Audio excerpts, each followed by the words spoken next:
বান্দা যখন আল্লাহর দরবারে দুয়া উঁচু করে চোখের পানি ফেলে দেয়, মুসলিম শরীফের হাদিসের ভিতরে এসেছে, গভীর রাত্রে রাতের তৃতীয় অংশে আল্লাহ রাব্বুল আলামিন প্রথম আকাশে আসেন আর ডেকে বলেন, পৃথিবীতে আছো নাকি কেউ গুনাহ করে জীবন বরবাদ করে দিয়েছো, আমার কাছে মাফ চাও। ঋণগ্রস্ত আছো, অসুস্থ আছো, অপমানিত আছো, কে আছো মাজলুম, আমাকে ডাকো, আমার কাছে বলো, আমি ডাকের সাড়া দেব, জীবনের আশা পূরণ করে দেব। ওই সময় যেই সমস্ত লোকেরা কাঁদে তাহাজ্জুদের নামাজ পড়ে, আল্লাহ জিজ্ঞেস করেন ফেরেশতারা, অমুক অমুক দেশ অমুক অমুক বান্দারা কাঁদে কেন? ফেরেশতারা বলে, রব্বুল আলামিন তুমি তো ভালো করে জানো। আল্লাহ বলেন, জানি, তবুও তোমাদের মুখে শুনতে চাই। তারা বলে, রব্বুল আলামিন তোমার এই বান্দা গুনাহ করেছি, গুনার জন্য মাফ চায়, জাহান্নাম থেকে বাঁচতে চায়।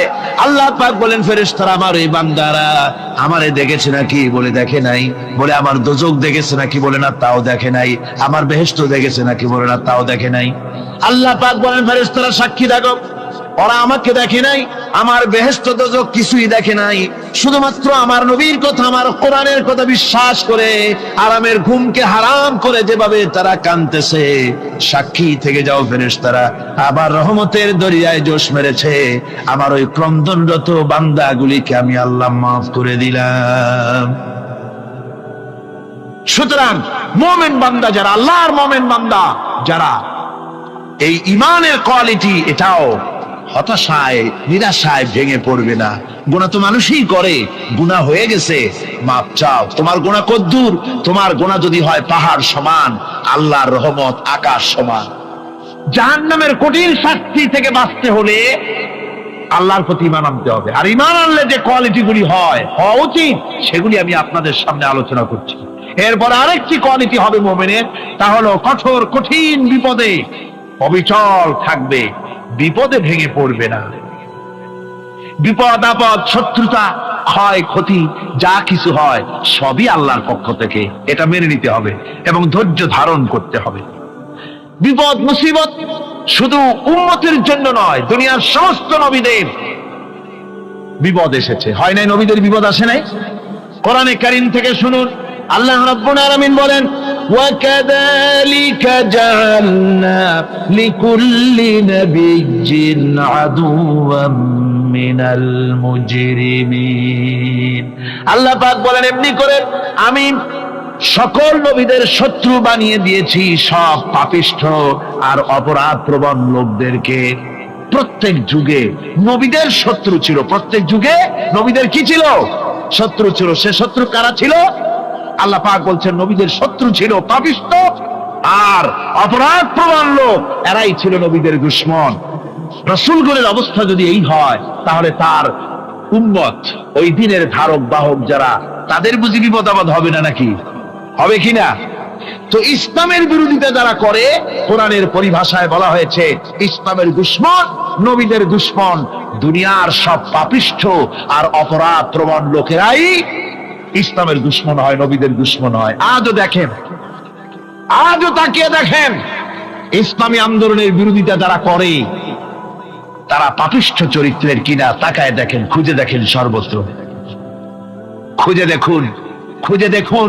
যারা ইসলামী আন্দোলনের বিরোধিতা করে, যারা ইসলামকে মিটিয়ে দেওয়ার চেষ্টা করতেছে, যারা ইসলামকে মৌলবাদ বলে, ইসলামকে সাম্প্রদায়িক বলে, কোরআনে কারীমের কথা কত স্পষ্ট যে নবীদের দুশমন হয়, ইসলামের দুশমন হয় মুজরিম লোকেরা, অপরাধ প্রবণ আর পাপিষ্ঠ লোকেরা। আজও আমরা দেখতে পাই এই শ্রেণীর লোকেরা পাপিষ্ঠ এবং সবচাইতে সমাজের নিকৃষ্ট ধরনের চরিত্রহীন লোক। নামাজ নাই। আপনি খুঁজে দেখেন, ইসলামী আন্দোলনের বিরোধিতা যারা করছে, যারা নেতৃত্ব দিচ্ছে, নামাজ নাই, রোজা নাই, চরিত্র নাই, হজ নাই, যাকাত নাই, মদ, জুয়া, জেনা, ব্যভিচার ইত্যাদিতে লিপ্ত। চেহারা দেখলে ছেলেপেলেরা 2 গ্লাস পানি খায়, ভস্ম ওঠে। কথা ঠিক কিনা কয়? এই হলো অবস্থা। মারে কেন? মুমিনদেরকে, পয়গম্বরদেরকে, সাহাবীদেরকে এবং ঈমানদারদেরকে মারে কেন? তার কারণ হচ্ছে আল্লাহ রাব্বুল আলামিন বলেছেন, ওয়া মা নাকামু মিনহুম ইল্লা আইয়ুমিনু বিল্লাহিল আজিজিল হামিদ। কাফিররা ইমানদার লোকদেরকে অন্য কোন অপরাধী নির্যাতন চালায় না, নির্যাতন চালায় শুধু এই কারণে যেহেতু মুমিন লোকেরা পরাক্রমশালী, আল্লাহ রাব্বুল আলামিনের দ্বীনকে কায়েম করতে চায়, তার উপরে ঈমান এনেছে, এই কারণেই তারা মারে। ঠিক কিনা কন? যুগে যুগে নবীদের উপরে, সাহাবীদের উপরে যে অত্যাচার হয়েছে, সে অত্যাচার এই কারণেই হয়েছে, অন্য কোনো কারণে নয়। এই কঠিন বিপদে অবিচলতা এবং ধৈর্যের দৃষ্টান্ত নবীগণ পেশ করেছেন পৃথিবীর বুকে। আমরা দেখেছি ইব্রাহিম আলাইহিস সালামকে আগুনে ফালানো হয়েছে, আছে না কোরআন শরীফে? আমি কিন্তু গল্প করতেছি না, সব কোরআনের কথা। কিসের কথা? ইব্রাহিম আলাইহিস সালামকে আগুনে ফালানো হচ্ছে। অপরাধ কি? অপরাধ হচ্ছে হযরত ইব্রাহিম আলাইহিস সালাম দাওয়াত দিয়েছেন লা ইলাহা ইল্লাল্লাহ। জোরে পড়েন লা ইলাহা ইল্লাল্লাহ, লা ইলাহা লা ইলাহা ইল্লাল্লাহ মুহাম্মাদুর রাসূলুল্লাহ। হযরত ইব্রাহিম আলাইহিস সালাম দ্বীনের দাওয়াত দিয়েছেন, এক আল্লাহর দাওয়াত দিয়েছেন, ঈমানের দাওয়াত দিয়েছেন। আর কোন অপরাধ ছিল না। নমরুদ সহ্য করতে পারলো না। কোরআনে কারীমের মধ্যে সব কথাগুলি আল্লাহ পাক এই জন্য বিধৃত করেছেন, এই জন্য কোরআনে কারীমের মধ্যে সব কথা উঠায় দিয়েছেন, যাতে করে মুমিনেরা বিপদ আসলে পরে যেন ঘাবড়ে না যায়। ইব্রাহিম আলাইহিস সালামকে আগুনে ফালানো হচ্ছে। ফেরেশতা বলছে, ইব্রাহিম তোমারে আগুনে ফালায় দাও, হতেছে আমার কাছে সাহায্য চাও, আমার কাছে ক্ষমতা আছে, আগুনগুলো উঠাইয়ে নমরুদের বংশ জ্বালায় দেব। হযরত ইব্রাহিম ফেরেশতার কাছে সাহায্য চাইছিলেন নাকি? তিনি বললেন, ফেরেশতা তোমার কাছে সাহায্য কেন চাইব? আমি তো এমন কোন অন্ধ আল্লাহর ইবাদত করি না যেই অন্ধ স্রষ্টা তার গোলামের দুঃখ দুর্দশা না দেখেন। আমি তোমার কাছে সাহায্য চাইব না। হযরত ইব্রাহিম আলাইহিস সালাম পাশ করলেন। কি বলেন, পাশ করছেন না? ঈমানের পরীক্ষায় পাশ। আগুনের মধ্যে হযরত ইব্রাহিমকে যখন ফেলানো হচ্ছে, রব্বুল আলামিন আগুনের প্রতি নোটিশ করে দিলেন, ইয়া নারু কুনি বারদাও ওয়া সালামান আলা ইব্রাহিম। আগুন আমার ইব্রাহিমের জন্য শান্তিদায়ক, ঠান্ডা হয়ে যা। এখন কি আর আগুনের বাপের ক্ষমতা আছে ইব্রাহিমকে পোড়ানো? আর ক্ষমতা নাই। আমার বন্ধুগণ, ইব্রাহিম আগুনের ভিতরে আরামে বসা আছেন, আর ওদিকে নমরুদ বসে বসে দেখতেছে দূর থেকে। ইব্রাহিম তো জ্বলে না, গায়ের মধ্যে আগুন জ্বলে গেল। ডাক দিয়া কয়, আগুন তোর হলো কি? কেন জ্বালাইতে পারিস না আমার দুশমন রে? হলোটা কি তোর? তোর কি জ্বালানো শক্তি বন্ধ হয়ে গেল নাকি? আগুনের ভিতর থেকে জবাব এলো, নমরুদ রে, আমার ভিতরে জ্বালানো শক্তি আছে কি নাই যদি প্রমাণ করতে চাও, টেস্ট করতে চাও, তুই নিজে আয়, তোরে শুদ্ধ তামাম দুনিয়া জ্বালাই দিতে পারি, ইব্রাহিমের এক গাছা পশমও জ্বালাই দিতে পারি না। তার কারণ হচ্ছে আমি হচ্ছি মাখলুক, আল্লাহ হচ্ছেন খালিক। আল্লাহ আমাকে বলেছেন না জ্বালাতে, তুমি 1000 বার বললেও আমি ইব্রাহিমকে জ্বালাইতে পারবো না। কোরআনে কারীমে ঘটনা বলে মুমিনদেরকে সাহস দেওয়া হচ্ছে, মুমিনেরা দ্বীনের কাজ করতে গিয়ে বিপদ আবাজ আসবে, ঈমানের দাবি হলো বিপদ আসবে, আর বিপদ আসলে ঘাবড়ায় যেও না, মুসিবতে পড়ে চিন্তায় পেরেশানে হয়রান হয়ে যেও না। বিশ্বকবি আল্লামা ইকবাল কি সুন্দর করে বলেছেন, আজ ভি হোক জু ইব্রাহিম কা ইমা पैदा आग कर सकती है एक अंदाज गुलिस्तां पैदा। ইব্রাহিমের ঈমান যদি আজিও কোথাও হয় বিদ্যমান, করতে পারেন অগ্নিকুণ্ডে খুবসুরত এক গুলিস্তান। আজও যদি আগুনের ভিতরে কোন নমরুদ কোন ইব্রাহিমকে যদি ফেলে দেয়, আল্লাহ রাব্বুল আলামিন আজও আগুনকে ফুলের বাগান বানায়া দিবেন। সুবহানাল্লাহ। ভয় পাওয়ার কারণ নাই, চিন্তা করার কোনো কারণ নাই। আমার বন্ধুগণ, হযরতে হুদ আলাইহিস সালামকে যখন সমাজের লোকেরা, রাষ্ট্রের লোকেরা ঘিরে ফেলে দিল। সমাজ শক্তি, রাষ্ট্র শক্তি যখন তাকে ঘিরে ফেলে দিল, ষড়যন্ত্রের পাহাড় তুলে দিল, তারে মেরে ফেলে দিবে। হযরত হুদ দেশ থেকে তা পালায় গেলেন না, ভয় পেলেন না। হযরতে হুদ আলাইহিস সালাম বললেন, কোরআনে কারীমে হযরত হুদের কথা কোট করা হলো, ফাকিদুনি জামিআন সুম্মা লা তুনজিরুন। সম্মিলিতভাবে ষড়যন্ত্র করো আমার বিরুদ্ধে, সবাই মিলে ষড়যন্ত্র করো, সুম্মা লা তুনজিরুন, আর আমাকে এতটুকু অবকাশ তোমরা দিও না। ইন্নী তাওয়াক্কালতু আলাল্লাহি রাব্বি ওয়া রাব্বিকুম, আমি ভরসা করেছি সেই আল্লাহর উপরে, যার কুদরতি হাতের ভেতরে, যিনি আমাদের রব তোমাদেরও রব, আর যার কুদরতি হাতের ভিতরে তামাম পৃথিবীর জানগুলি যার হাতে, সে আল্লাহর উপরে ভরসা করেছি। ষড়যন্ত্র যদ্দূর আছে করতে থাকো, আমি ষড়যন্ত্র পরোয়া করি না। সুবহানাল্লাহ। এটাই হলো মুমিনের কোয়ালিটি। শুধু ঈমান, লা ইলাহা ইল্লাল্লাহু মুহাম্মাদুর রাসূলুল্লাহ, গরুর গোশত খাই, আর রবিউল মাস আসতে পরে ইয়া নবী সালাম আলাইকা, ইয়া রাসূল সালাম আলাইকা, তারপরে গরম গরম জিলাপি আর রসগোল্লা খাইলাম খুব বেশি করিয়া, এর নাম মুমিন নয়। মুমিন হচ্ছে তার চলায় ফেরায়, ওঠায় বসায় সাহসিক তার এক আন্দাজ তৈরি হবে সে। আমার ভাইয়েরা, বিপদে অবিচলতা আমাদেরকে পয়গম্বরেরা শিক্ষা দান করেছেন। আমরা দেখতে পেয়েছি বিশ্বনবী জনাবে মুহাম্মাদুর রাসূলুল্লাহ সাল্লাল্লাহু আলাইহি ওয়াসাল্লাম হিজরতের রাত, কাফেররা চতুর্দিকে দাঁড়ানো। হযরত জিবরাইল এসে বলেন, ইয়া রাসূলুল্লাহ, হে কাফেররা চতুর্দিকে ঘিরে দাঁড়িয়েছে, গভীর রাত, এখন হাতে তাদের তরবারি, সকাল হলে পরেই তারা আপনাকে মেরে ফেলে দিবে, তাড়াতাড়ি ওঠেন, মদিনার দিকে চলে যান। আল্লাহ নবী ঘুমের থেকে জেগে হযরত আলীকে ডেকে বলেন, আলী, আল্লাহ অর্ডার করেছেন আমি মদিনায় চললাম, আমার বিছানার পরে আমার চাদর গায়ে দিয়ে শুয়ে থাকো। হযরত আলী বলেন, আল্লাহর হাবিব, আপনার চাদর গায়ে দিয়ে ঘুমিয়ে থাকবো, সকালবেলায় কাফির বেঈমানেরা আপনার বিছানার পরে আপনার চাদর গায়ে দেওয়া অবস্থায় আমি আলীকে তারা মুহাম্মদ মনে করবে, আর আমি আলীকে নবী মনে করে তারা তাদের তরবারি দিয়া কেটে কেটে টুকরা টুকরা করে আমারে বিদায় করে দেবে দুনিয়া থেকে। এতটুকুনো পরোয়া করি না, বরং আমার দিলের মধ্যে এটাই তৃপ্তি থাকবে যে আমি আলীর জীবনের বিনিময় আল্লাহর হাবিব দুনিয়ায় বেঁচে আছেন। যে ব্যক্তি বিদ্রোহ করেছে এবং দুনিয়ার জীবনকে অগ্রাধিকার দিয়েছে, তার জায়গা হচ্ছে জাহান্নাম। জোরে বলেন নাউজুবিল্লাহ।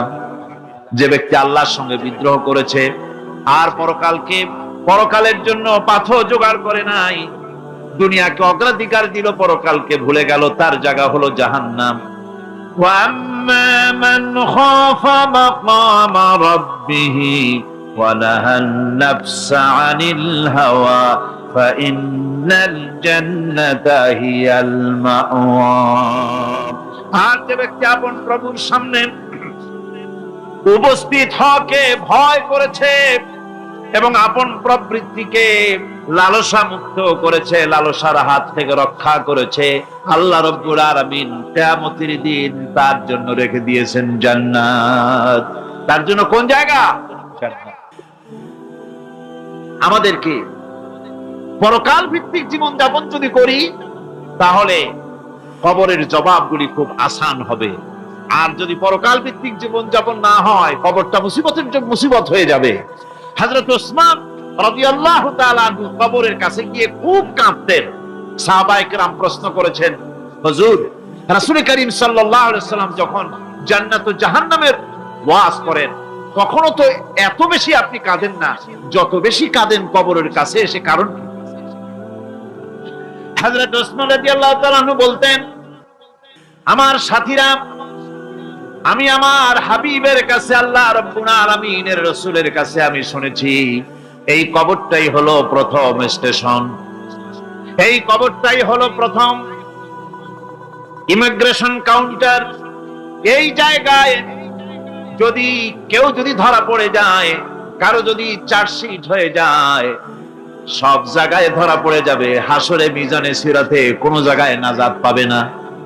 আর এই কবরটা যদি কেউ মুক্তি পেয়ে যায়, মিজান সিরাত হাসর সব জায়গা থেকে আল্লাহ তারে ভালোভাবে পার করে দিবেন।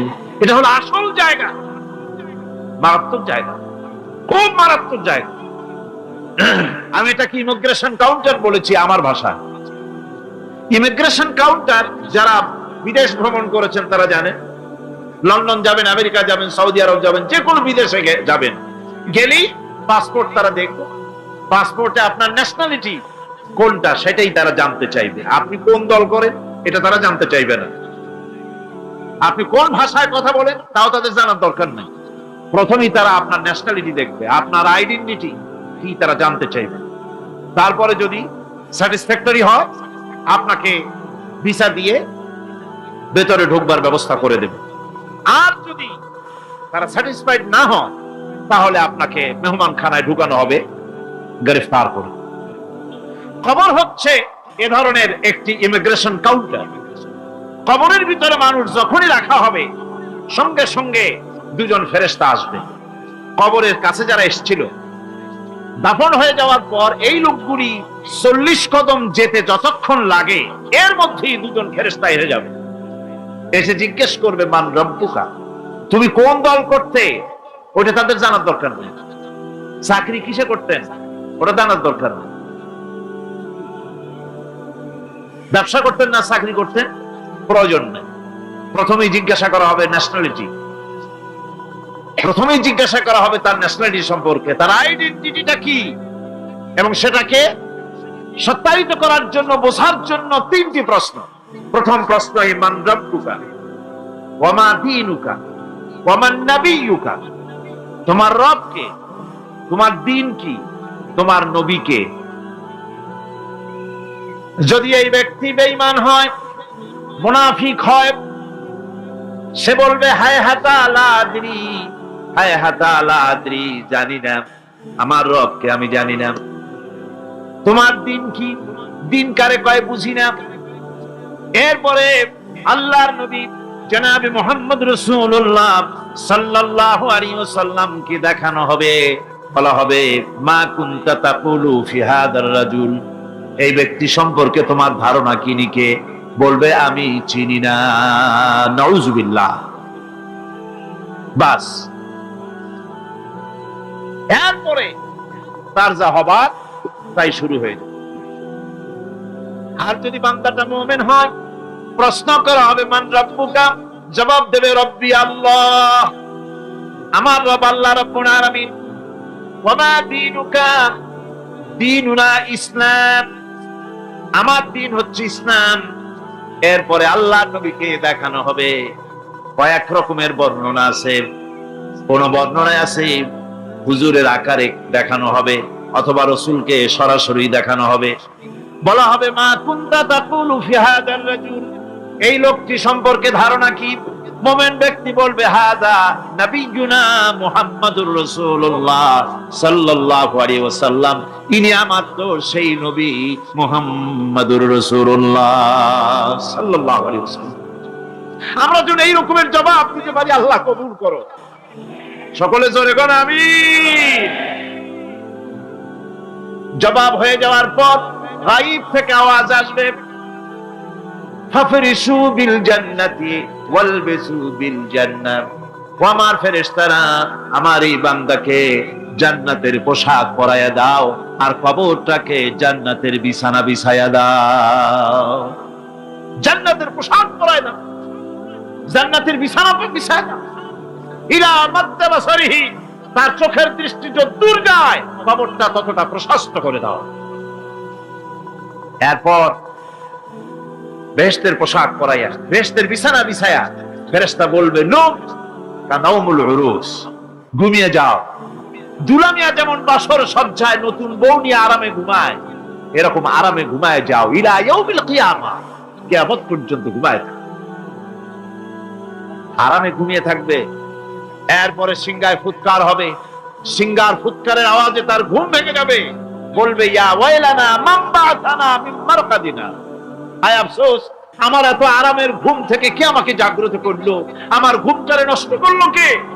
আওয়াজ আসবে হাযা মা ওয়াদার রহমান ওয়া সাদাকাল মুরসালুন, এটা হচ্ছে রহমানের সেই ওয়াদা, আর মুরসালিনরা নবীরা সত্য কথাই বলেছিলেন। সেই কিয়ামত অনুষ্ঠিত হচ্ছে। আমার বন্ধুগণ, সেজন্য এই দুনিয়ার মোহে পড়ে থাকলে পরে দুনিয়ায় যারা অগ্রাধিকার দিবে দুনিয়াকে পরকালের তুলনায়, জবাব দিতে পারবে না কবরের ভিতরে গিয়া। আর যারা পরকালকে অগ্রাধিকার দিবে, দুনিয়ার চাইতে পরকালকে বেশি অগ্রাধিকার দেবে, আর আল্লাহর ভয় কলিজার ভিতরে রাখবে, কবরের জবাব সঠিকভাবে দিতে পারবে, কিয়ামতের দিন আল্লাহ রাব্বুল আলামিন তাদের জন্য জান্নাত দান করবেন। জোরে বলেন আমিন। দুনিয়াটা হচ্ছে দুনিয়া যেখানে আমরা আছি। আমি আগেই বলেছি দুনিয়া হচ্ছে আত্মা শব্দ থেকে এর উৎপত্তি হয়েছে। তুচ্ছ, নিকৃষ্ট, এটার দাম নাই, এটার মূল্য নাই। হযরত ইবনে কাইয়িম রাহিমাহুল্লাহ নওয়ারাল্লাহু মারকাদাহু ওয়া জাআলাল জান্নাতা মাথওয়াহু, হযরত ইবনে কাইয়িম তিনি বলছেন, সুন্দর করে বলছেন দুনিয়া সম্পর্কে, মা মাদা ফিদ দুনিয়া আহলামুন ওয়া মা বাকিয়া মিনহা আমানি ওয়াল ওয়াক্তু বাইনাহুমা দাইউন। মা মাদা ফিদ দুনিয়া আহলামুন, জীবনের যে অংশ ফেলে এসেছি সেটা আজ একটা স্বপ্ন। ওয়া মা বাকিয়া মিনহা আমানি, আর জীবনের যে অংশ সামনে বাকি আছে সেটা এখন একটা আকাঙ্ক্ষা। ওয়াল ওয়াক্তু বাইনাহুমা দাইউন, আর এর মাঝখান থেকে সময় সব চলে যাচ্ছে। কত বড় কথা চিন্তা করেছে? জীবনের যে অংশ ফেলে এসেছি তা আজকে স্বপ্ন, তা কি বলে স্বপ্ন, আর সামনে যা আছে সেটা আকাঙ্ক্ষা, আর মাঝখান থেকে সময় সব চলে যাচ্ছে। এরপরে তিনি বলছেন, وَمَن يَسْعَ بِالدُّنْيَا يَكُنْ مِثْلَ قَابِضٍ عَلَى الْمَاءِ خَالَتْهُ فُرُوجُ الْأَصَابِعِ। দুনিয়াদারের অবস্থা হচ্ছে এই, কেউ যদি দুই হাতে পানি খামসায় ধরে, দুই হাতে কি ধরছে বলেন? দুই হাতে পানি খামসায় ধরেছে, খুব মজবুত করে ধরেছে, দুই মুঠ পানি। বলেন থাকবে কতটুকু? কতটুকু থাকবে? এক ফোঁটাও থাকবে। কারণ তার আঙ্গুলের ফাঁক তার সাথে খেয়ানত করবে, আঙ্গুলের ফাঁক দিয়া পানিগুলি সব বেরিয়ে চলে যাবে। সুতরাং দুনিয়া যারা চায় তারা ঠিক পানি খামসায় ধরলে পানি যেমন হাতের ভেতর থেকে খেয়ানত করে চলে যায়, যারা দুনিয়া চায় দুনিয়াও তাদেরকে এভাবে ফাঁকি দিয়ে চলে যায়। তবুও দুনিয়ার মায়া মানুষের এত বেশি। আল্লাহর নবী বলেন, লাউ কানা লি ইবনি আদামা ওয়াদিন মিন যাহাবিন লাহাব্বা ইয়াকুনা লাহু সানিন। এই পৃথিবীতে যদি কাউকে একটা মাঠ ভরে যদি সোনা দেওয়া যায়, লোকটা বলবে রব্বুল আলামিন, আমি যদি আরেকটা মাঠ এরকম সোনা ভরা পেতাম। দ্বিতীয় আরেকটা মাঠ দেওয়া হলে আবার বলবে যদি তৃতীয় আরেকটা মাঠ সোনা ভরে যদি পেতাম। নবীজি বলেন, ওয়ালা ইয়ামলাউ জাওফু ইবনু আদামা ইল্লা তুরাব। মানুষের পেট 3.5 হাত মাটি ছাড়া, কবরের মাটি ছাড়া মানুষের পেট ভরবে না। আরো চাই, আরো চাই, চাওয়ার কোনো শেষ নাই। মানুষ এভাবে করে দুনিয়ার মহব্বতে এমনি পাগল হয়ে যায়, শুধু দুনিয়ার মহব্বত, পরকালকে বেমালুম ভুলে যায়। আমি কিন্তু এই কথা বুঝাতে চাই নাই যে পরকালের মহব্বতে, পরকালের ভয়তে বা পরকালের জন্য দুনিয়া আপনি বাজার ঘাট, বেচা কিনা, ব্যবসা বাণিজ্য সবকিছু ভুলে যান না, তা নয়। ভুল বোঝার কোনো কারণ নাই। পরকালকে অগ্রাধিকার দিতে হবে, মানে দুনিয়াটা চিরস্থায়ী জায়গা নয়। চিরস্থায়ী হচ্ছে কোনটা? আখিরাত। চিল্লা এখন কোনটা? সুতরাং এখানে যা করতে হবে, আখিরাতের জবাবদিহিমূলক জীবন যাপন করতে হবে। আপনি ব্যবসা করবেন, ওজনে কম দিতে পারবেন না, আপনি খাদ্যে ভেজাল দিতে পারবেন না, চুরি করতে পারবেন না, ডাকাতি করতে পারবেন না, জেনা করতে পারবেন না, বদমাশি করতে পারবেন না, মদ খেতে পারবেন না, সন্ত্রাসী হতে পারবেন না, হাইজ্যাকার হতে পারবেন না, চাঁদাবাজ হতে পারবেন না, মুনাফাখোর হতে পারবেন না, আপনি চোরা কারবারি হতে পারবেন না, ঘুষখোর হতে পারবেন না, সুদখোর হতে পারবেন না। এই সব কাজ পরকালকে বিশ্বাস করলেই এ সমস্ত কাজ থেকে মানুষ বিরত থাকতে পারে। কথা ঠিক কিনা? এটাই হচ্ছে। সুতরাং এই পৃথিবী থাকবে না, এটা কি চিরকাল থাকবে না? এর একটা পরিসমাপ্তি ঘটবে। যেমন করে সারা বছর লেখাপড়া করার পর কলেজে, বিশ্ববিদ্যালয়, মাদ্রাসায়, হাই স্কুলে, সব জায়গায় সারা বছর লেখাপড়া করার পর যেমন পরীক্ষা দেওয়ার একটা দিন আসে, সারা বছর ব্যবসা করার পর হিসাব নিকাশ করার যেমন একটা সময় আসে, সারা মাস চাকরি করার পর বেতন পাওয়ার যেমন একটা দিন আসে, সারা জীবন চাকরি করার পর পেনশন পাওয়ার যেমন একটা সময় আসে, অনুরূপ ভাবে এই দুনিয়া যেদিন শেষ হয়ে যাবে, আল্লাহ নির্ধারিত সময় শেষ হয়ে যাওয়ার পর একটা সময় আসবে যখন আল্লাহ রব্বুল আলামিন সব শেষ করে দিবেন, লন্ডভন্ড হয়ে যাবে, কিছুই থাকবে না। কোরআনে কারিমে আল্লাহ সব বলেছেন, কোরআনে সব আল্লাহ বলে দিয়েছেন। আল্লাহ পাক বলেন এই পৃথিবীর সব কেমন ভাবে ধ্বংস হবে তার চিত্র আল্লাহ পাক কোরআনে কারিমে তুলে ধরেছেন। ইযাস সামাউ ফাতারাত ওয়া ইযাল কাওয়াকিবু তাসারাত ওয়া ইযাল বিহারু ফুজ্জিরাত ওয়া ইযাল কুবুরু বু'সিরাত।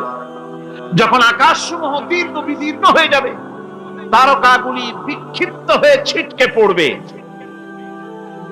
আর সমুদ্রগুলি উচ্ছ্বসিত হয়ে পড়বে, কবরগুলি সব তার ভেতরে যা আছে উদ্গীরণ করে দেবে, তারকাগুলি স্থিমিত হয়ে যাবে। এরপরে সমস্ত আকাশগুলি কাতাইয়িস সিজিল্লিল কুতুব, কিতাবের পৃষ্ঠার মতো একটার পরে একটা ঠাস ঠাস করে পড়তে থাকে, চূর্ণ বিচূর্ণ হয়ে ভেঙে চুরে একাকার হয়ে যাবে। পাহাড়গুলিকে উড়িয়ে দেওয়া হবে, চন্দ্র এবং সূর্য একাকার হয়ে।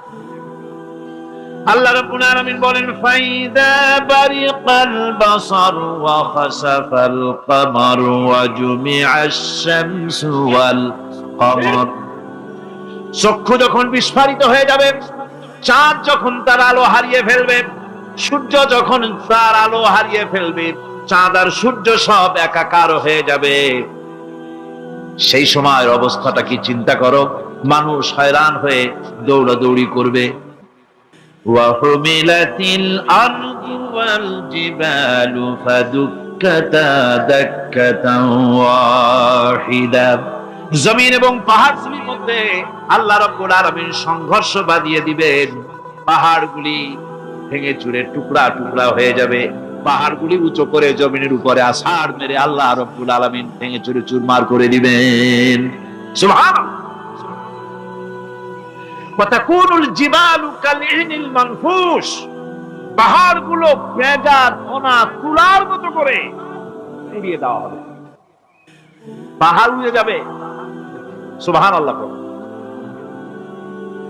পাহাড় পাথরের তৈরি করা পাহাড়, এই পাহাড়গুলি তুলার মতো হয়ে উড়বে কিভাবে? আমি এই দৃশ্য নিজের চোখে কিছুটা হলেও দেখছি। আজ থেকে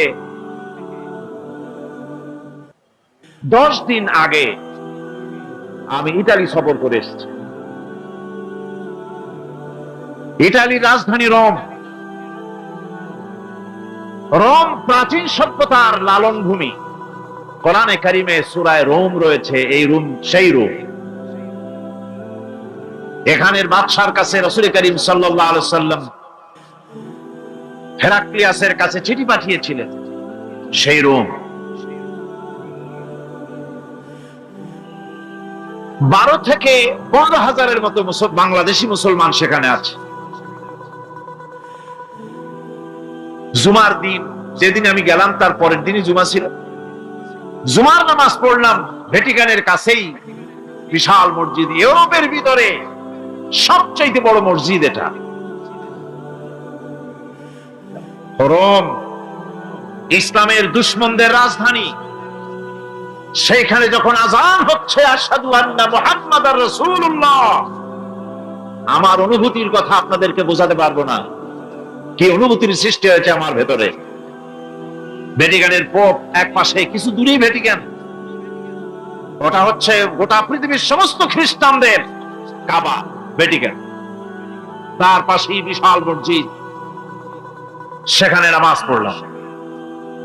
চিন্তার ভেতরে আসলো আল্লাহ রাব্বুল আলামিন তার হাবিবের নাম, তার তাওহীদ, তার রিসালাতকে কিভাবে বিশ্বময় ছড়িয়ে দিলেন। আবু জাহেল চাইছিল মুহাম্মদ সাল্লাল্লাহু আলাইহি ওয়াসাল্লামকে স্তব্ধ করে দেবে মক্কার জীবনেই। কত বদনাম, সাহের, কাহেন, কাযযাব, শায়ের, নাউযুবিল্লাহি মিন যালিক, কত গালাগালি করলো। আর আল্লাহ শোনালেন, হাবিব চিন্তার কোনো কারণ নাই, ওয়া রাফা'না লাকা যিকরাক, আমি আপনার প্রশংসা বিশ্বময় ছড়িয়ে দেব। সুবহানাল্লাহি ওয়া বিহামদিহি। রম প্রোগ্রাম শেষ করে আমাকে তারা নিয়ে গেল, যেটা আমি বলছি সবর কাহিনী শোনাবার সময়টা না, যেহেতু এর সঙ্গে প্রাসঙ্গিক সেজন্য বলছি। পাহাড় কেমনে তুলার মতো হয়ে উঠবে তার নজির দেখেছি। রোম শহর থেকে 300 মাইল দূরে, 300 কিলোমিটার দূরে নেপোলিয়ান বোনাপার্ট তার বাড়ি, এবং ওটা তার নামে একটা প্রভিন্স।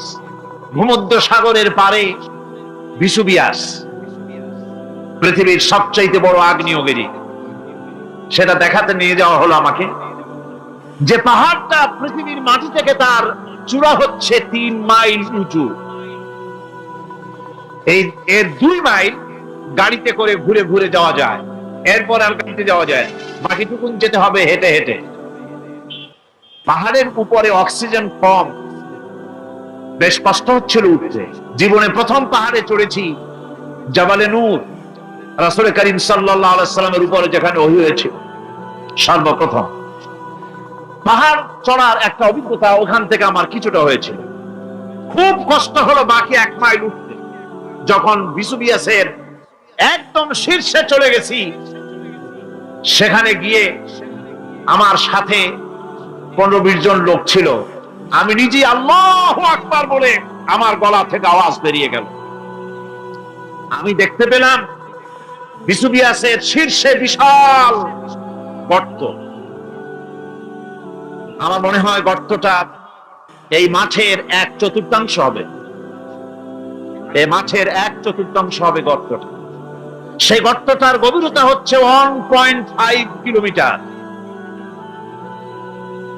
এইখান থেকে পাথরগুলি উত্থিত হয়েছে, আগ্নেয়গিরি পাথর আগুনে গলে লাভা হয়ে এগুলি পাহাড় বেয়ে উপচে পড়েছে, চতুর্দিকে 12 মাইল ছড়িয়ে গিয়েছে।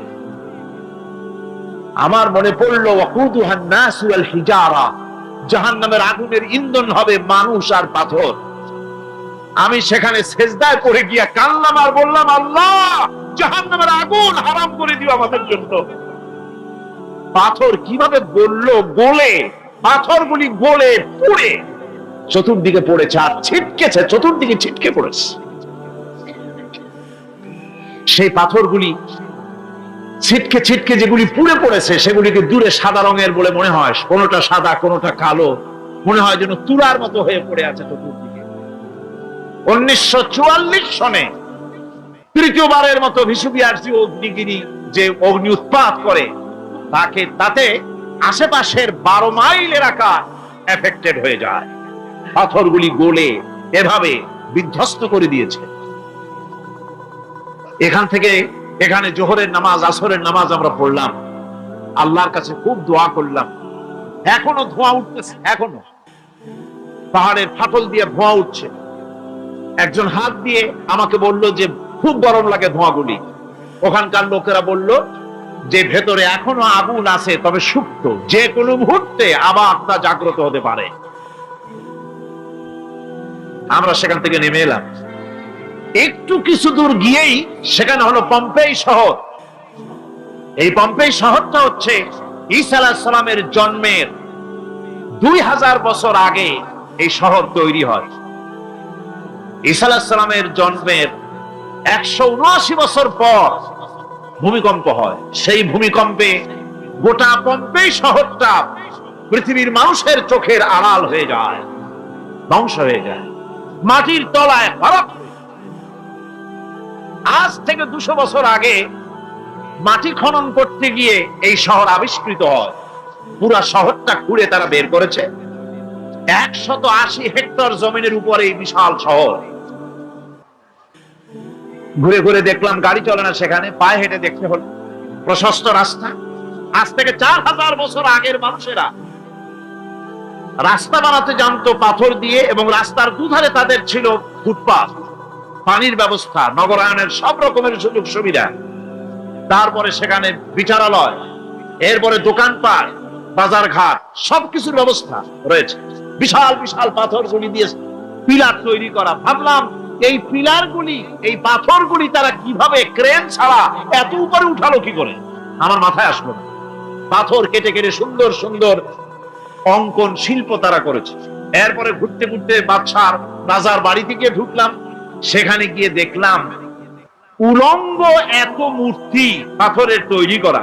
পাথর কেটে কেটে দেওয়ালে যৌন মিলনের এমন কোন অশ্লীল ছবি নাই তা তারা সেখানে তৈরি করে না। উলঙ্গ মূর্তি আর উলঙ্গ যৌন মিলনের অসংখ্য ছবি দিয়ে এই এলাকা ভরা। তখন আমি বুঝলাম আল্লাহর গজব হওয়ার কারণটা কি, এই শহরটা মাটির নিচে হরক হয়ে যাওয়ার কারণটা কি। আল্লাহ পাক জেনা ব্যভিচার যে দেশে বেশি হয় আল্লাহ পাক বরদাস্ত করে। দুশ্চরিত্র যে দেশের মানুষ দুশ্চরিত্র হয়ে যায়, জেনা ব্যভিচার বেশি হতে থাকে, আল্লাহ হরক করে দেন, গজব দেন। এই গজব এক এক সময় এক এক রকমের হয়ে আসে। কখনো মাটির নিচে দাবায় দেয়, কখনো মহামারী, কোন দেশে কলেরা, কোন দেশে জলোচ্ছ্বাস, কোথাও ভূমিকম্প, আর সর্বশেষ এই জেনা ব্যভিচারের জন্য আল্লাহ পাকের চূড়ান্ত, এই যৌনতার অশ্লীলতার জন্য চূড়ান্ত গজব বর্তমান বিশ্বের জন্য এইডস। আল্লাহ পাক এই গজব দিয়েছে। বন্ধুগণ, আমি সেই জায়গা, আমি সেখানে যা দেখলাম যে আল্লাহ পাক পাহাড়গুলিকে কিভাবে উড়াবেন, এটা অস্বীকার করার কোন উপায় নাই। বিশ্বাস তো করতামই, তবে হযরত ইব্রাহিম আলাইহিস সালাম যেমন বলেছিলেন, রব্বি আরিনি কাইফা তুহিল মাউতা, আয় আল্লাহ তুমি মরাকে জিন্দা করবা কেমনে? আল্লাহ পাক বলেন আওয়ালাম তুমিন, তুমি বিশ্বাস করো না? ইব্রাহিম আলাইহিস সালাম বললেন বালা, অবশ্যই বিশ্বাস করি, ওয়ালাকিন লিয়াতমাইন্না কলবি, যদি চোখে দেখতাম তাহলে আমার অন্তরাত্মা খুব ঠান্ডা হতো। আল্লাহ রাব্বুল আলামিন চোখে দেখায় দিলেন জিন্দা কেমনে মুর্দা হবে, মুর্দা কেমনে জিন্দা হবে, আল্লাহ দেখায় দিলেন। পাহাড় উড়ায় দিবেন আল্লাহ রাব্বুল আলামিন। একথা কলিজার মধ্যে তার উপর ঈমান বিশ্বাস, কিন্তু আল্লাহ চোখে দেখাইছেন, ঈমান আরো মজবুত হয়েছে, যা ছিল আরো মজবুত হয়েছে। সুবহানাল্লাহ। আল্লাহর ভয়তে কলিজা কেঁপেছে। আমি পাহাড়ের উপরে কেঁদেছি, যা যা হয়ে কেঁদেছি। বন্ধুগণ, আল্লাহ সুবহানাহু ওয়া তাআলা এই জন্য বলেছেন কুল সিরু ফিল আরদ, আমার জমিন ঘোরো, ভালো করে দেখো, কাইফা কানা আকিবাতুল মুকাজ্জিবিন, মহাসত্যকে যারা অস্বীকার করেছে তাদের পরিণতি আমি কি করে দিয়েছি, এগুলি চোখে ভালো করে তাকায় দেখো। আমার বন্ধুগণ, সুতরাং এই পৃথিবীর অবসান হবে, এই পৃথিবী ধ্বংস হবে, এই পৃথিবী চূড়ান্ত ভাবে শেষ হয়ে যাবে। হ্যাঁ, আরেকটি কথা বলতে হয়, সেটা হচ্ছে যে এই রোম থেকে আর একটু দূরে 900 মাইল দূরে হচ্ছে সিসিলি। 900 মাইল দূরে, সেখানে এই সিসিলি মুসলমানেরা শাসন করেছিল 350 বছর। সেই সিসিলিতে রয়েছে 360টা মসজিদ মুসলমানদের করা। সমস্ত মসজিদগুলি আজ তালা বন্ধ, একটা মসজিদও খোলা নাই। সেখানকার মুসলমানেরা ওয়াজ শুনতে এসেছিল রোমে। আমি তাদের জন্য পরামর্শ দিয়েছি যে গভর্নমেন্টের কাছে তোমরা দাবি জানাও যে অন্তত একটা মসজিদের দরজা আমাদের জন্য খুলে দাও। রোমের অবস্থানরত প্রবাসী বাংলাদেশি মুসলমানেরা আমাকে বলেছে, তাদের অনেকের বাড়ি চট্টগ্রামেও আছে, আমাকে বলেছে তাদের চোখে পানি আসছে বলার সময় যে চিরময় তাফসীর মাহফিল যখন আসে কলজাটা কাঁদতে থাকে যাওয়ার জন্য। তো যাওয়া তো সম্ভব না এত দূর থেকে, আমাদের সালাম বলে দিবেন যত লোক আসবে, আর আমাদের জন্য দোয়া করতে বলবেন যেন এই রোমের ভিতরে আমরা ইসলামের আদর্শের ভিত্তিতে আমরা যেন চলতে পারি। আপনারা দোয়া করুন তাদের জন্য। ভাইরা আমার, এই পৃথিবী একদিন পরিসমাপ্তি ঘটবে এবং আল্লাহর দরবারে আমাদেরকে উঠতে হবে এবং সেখানে আমাদের বিচার হবে। সেখানে আমাদের কি হবে? বিচার হবে। আল্লাহ পাক বিচারটাকে নির্ভুল করার জন্য, সঠিক করার জন্য প্রত্যেকের গলায় আমলনামা ঝুলায় রাখছে। এখানে রেকর্ডের ব্যবস্থা করা হয়েছে। আল্লাহ পাক বলছেন ওয়া কুল্লা ইনসানিন আলজামনাহু তাইরাহু ফি উনুকিহি ওয়া নুখরিজু লাহু ইয়াওমাল কিয়ামাতি কিতাবান ইয়ালকাহু মানশুরা। আল্লাহ পাক বলেন প্রত্যেকের ভালো মন্দ কর্মফল কর্মলিপি আমি তার গলায় ঝুলায় রেখেছি। কিয়ামতের দিন সে নিজের কাছে স্পষ্ট সব দেখতে পারবে, কোনো জিনিস বাদ পড়বে না। তার গলায় তার আমলনামা ঝুলানো আছে, সব রেকর্ড হতেছে। আমরা যা করছি সবগুলি রেকর্ড হয়ে যাচ্ছে।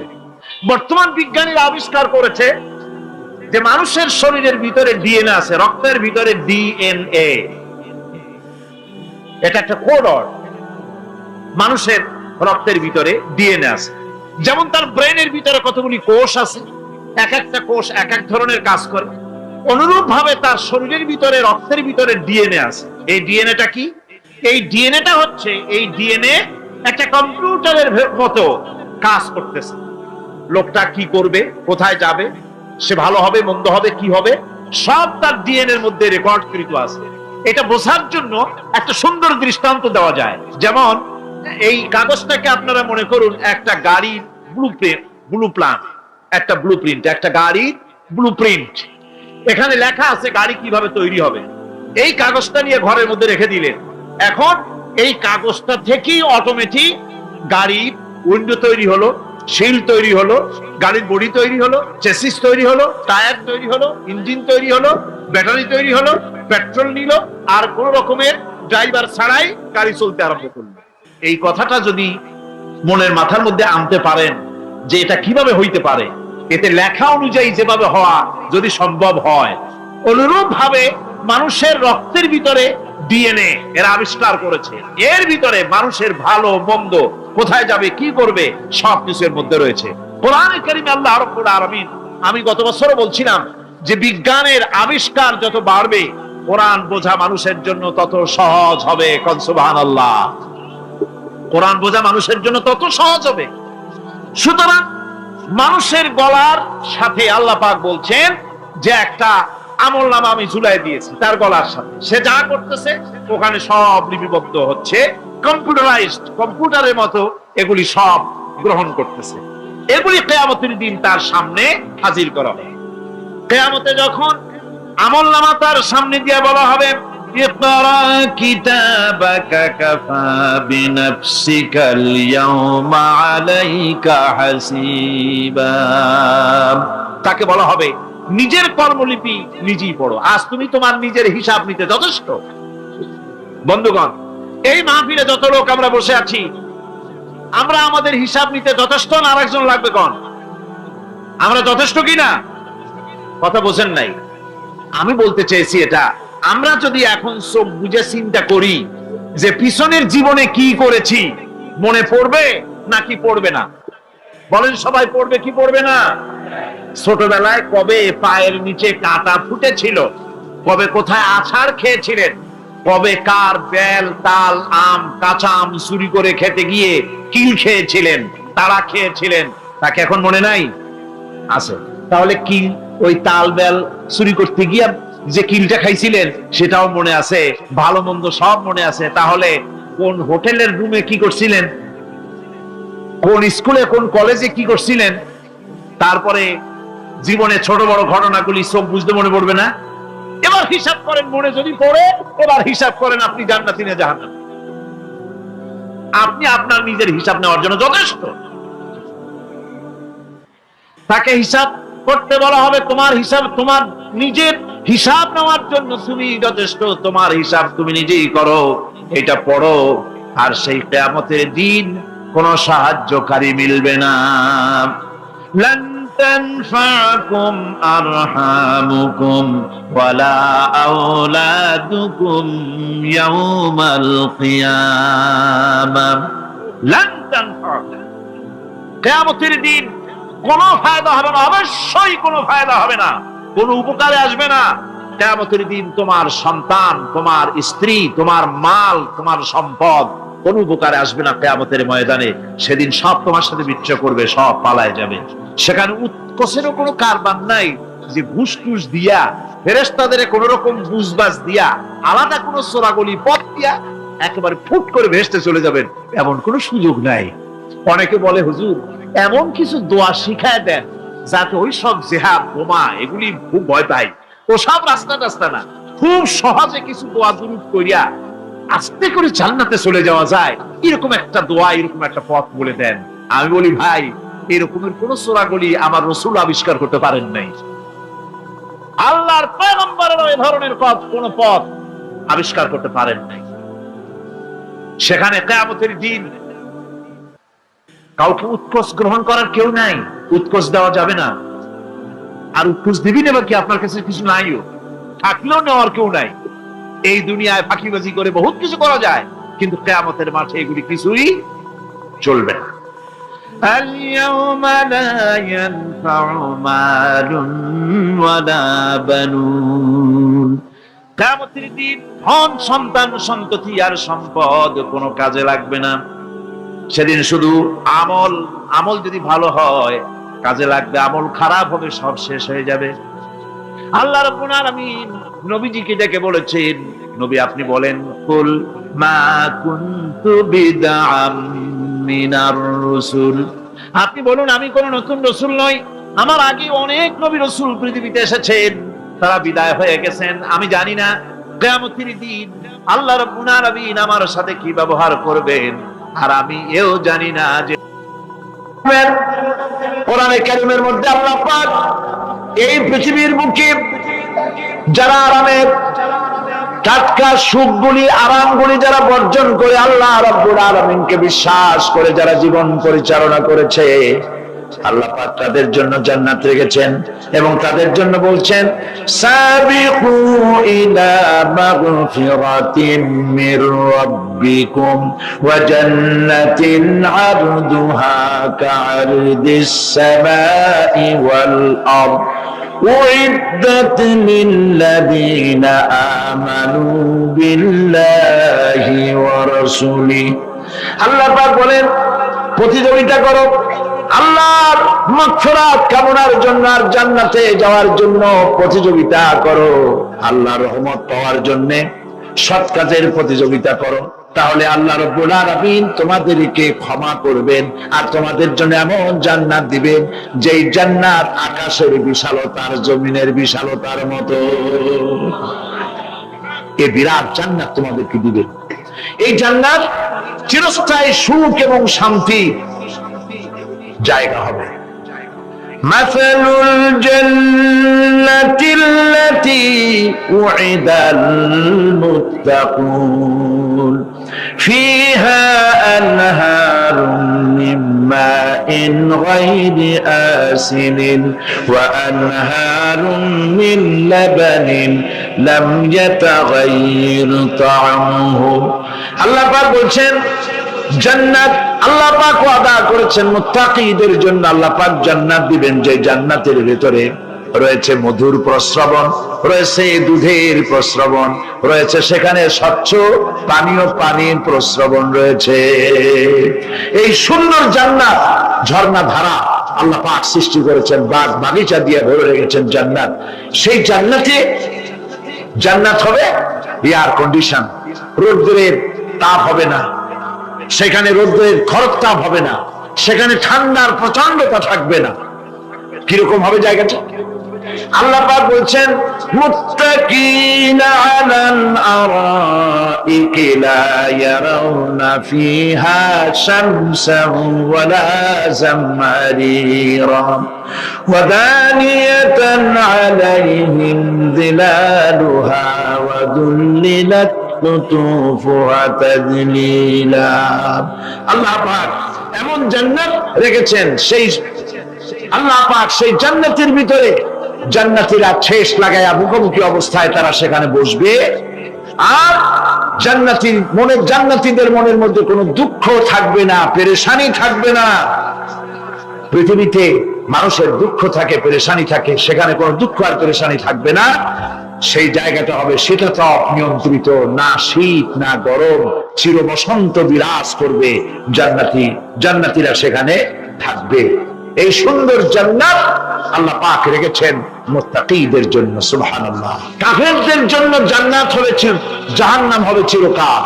খালিদিনা ফিহা আবাদান, চিরকাল কাফেরেরা জাহান্নামে থাকবে। সর্বশেষ যে ব্যক্তি জাহান্নাম থেকে মুক্তি লাভ করবে তাকে আল্লাহ পাক বলবেন, ফেরেশতাদেরকে বলবেন, আমার ফেরেশতারা আমার এই বান্দাকে জান্নাত এবং জাহান্নামের মাঝখানে রেখে দাও। জান্নাত এবং জাহান্নামের মাঝখানে লোকটি যখন থাকার জায়গা পাবে, সে জান্নাতের দিকে তাকায়া দেখবে আর কাঁদতে থাকবে। আল্লাহ পাক জিজ্ঞেস করবেন, বান্দারে যুগের পর যুগ ধরে জাহান্নামে কেঁদেছো, আমি রব্বুল আলামিন জাহান্নাম মাফ করে দিয়া জান্নাত জাহান্নামের মাঝখানে রেখে দিয়েছি, আযাব থেকে তো বেঁচে গেছো, এখন কাঁদো কেন? লোকটি বলবে, রব্বুল আলামিন কাঁদি এই কারণে, জাহান্নাম থেকে মাফ করেছো, তোমার শুকরিয়া আদায় করি। জান্নাত তো আমার কপালে নাই, কিসমতে নাই, কিন্তু জান্নাত আমি এখান থেকে দেখতে পাচ্ছি। জান্নাতের সুঘ্রাণ আমার নাকে আসতেছে, কপালে নাই যাওয়ার। আমি কাঁদি এই জন্য, তুমি যদি মেহেরবানি করে আমাকে জান্নাতের দরজার কাছে একটু দাঁড় করায় দিতা, প্রাণ ভরে তোমার জান্নাতের দৃশ্যটা একটু দেখতাম। আল্লাহ পাক তার আরজি পূরণ করবেন, বলবেন যাও। ফেরেশতাদের বলবেন, এর জান্নাতের দরজার কাছে দাঁড় করায় দাও। জান্নাতের দরজার কাছে দাঁড়িয়ে লোকটি আবার কান্না শুরু করবে। আল্লাহ পাক প্রশ্ন করবেন, এবার কান্দো কেন? লোকটি বলবে, রব্বুল আলামিন কান্দি এই কারণে, জান্নাতের এই দরজায় দাঁড়ায়া জান্নাতের অফুরন্ত নেয়ামত কিছুই ভালো করে দেখা যায় না, শুধু অল্প জায়গা দেখি। যদি তুমি আমারে দয়া করে জান্নাতের মাঝখানে দাঁড় করায় দিতা, চতুর্দিকে তাকায়া তাকায়া দেখা কলিজারে ঠান্ডা বানাইতাম। তবে আমি ওয়াদা করি, জান্নাতের কোন নাজ নেয়ামত, কোন ফল আমি খাবো না, ধরবো না, সইব না। একটুখানি মেহেরবানি করে মাঝখানে দাঁড় করাইয়া দাও, জান্নারে ঠান্ডা করি। আল্লাহ রাব্বুল আলামিন ফেরেশতাদের বলবেন, আমার এই বান্দারে জান্নাতের মাঝখানে দাঁড় করাইয়া দে। আল্লাহর নবী বলেন, জান্নাতের মাঝখানে দাঁড়িয়ে লোকটি আগের চাইতে আরো জোরে চিৎকার মেরে কাঁদতে থাকবে। আল্লাহ পাক বলবেন, বান্দারে কি হলো তোর? দরজার কাছে আসতে চাইছিলে, আইনা দিলাম। আবার এবার মাঝখানে আসতে চাইছো, তাও এনে দিয়েছি, আবার কান্দো কেন? লোকটি বলবে, রব্বুল আলামিন এবার কান্দি এই জন্যে, তুমি যখন দয়া করে একটিবার জান্নাতের মাঝখানে এনে আমাকে দাঁড় করায় দিয়েছো, তুমি রহমান রহিম গফুরুর রহিম, এই জান্নাত থেকে আমারে আর বাইর করে দিও না। আল্লাহ রাব্বুল আলামিন বলবেন, ও আমার বান্দারে, আমার এই জান্নাত তোর খুব পছন্দ হয়েছে নাকি? লোকটি বলবে, রব্বুল আলামিন কলিজা ঠান্ডা হয়ে গেছে, ভাবতেও পারি না এই জান্নাত এত সুন্দর। আল্লাহ পাক বলবেন, বান্দারে এরকম একটি নয়, দুইটা নয়, তোর জন্য আমি 10টা জান্নাত এরকম রিজার্ভ করে রাখছি। সুবহানাল্লাহ। আল্লাহ পাককে ভয় করে পৃথিবীর সমস্ত পাপ থেকে যারা নিজেকে রক্ষা করবে, আল্লাহ তাদের জন্য এই জান্নাত রেখে দিয়েছেন। সুবহানাল্লাহ। সেই জান্নাতের রিসিপশন আপনারা আন্দাজ করতে পারবেন না, রিসিপশন কারে কয়। কি এর প্রধানমন্ত্রী আর প্রেসিডেন্ট, 4-5টা পুলিশ আর আর্মি আসে একটা ঠক করে সেলুট মারলো, বাস শেষ হয়ে গেল, এরকম না।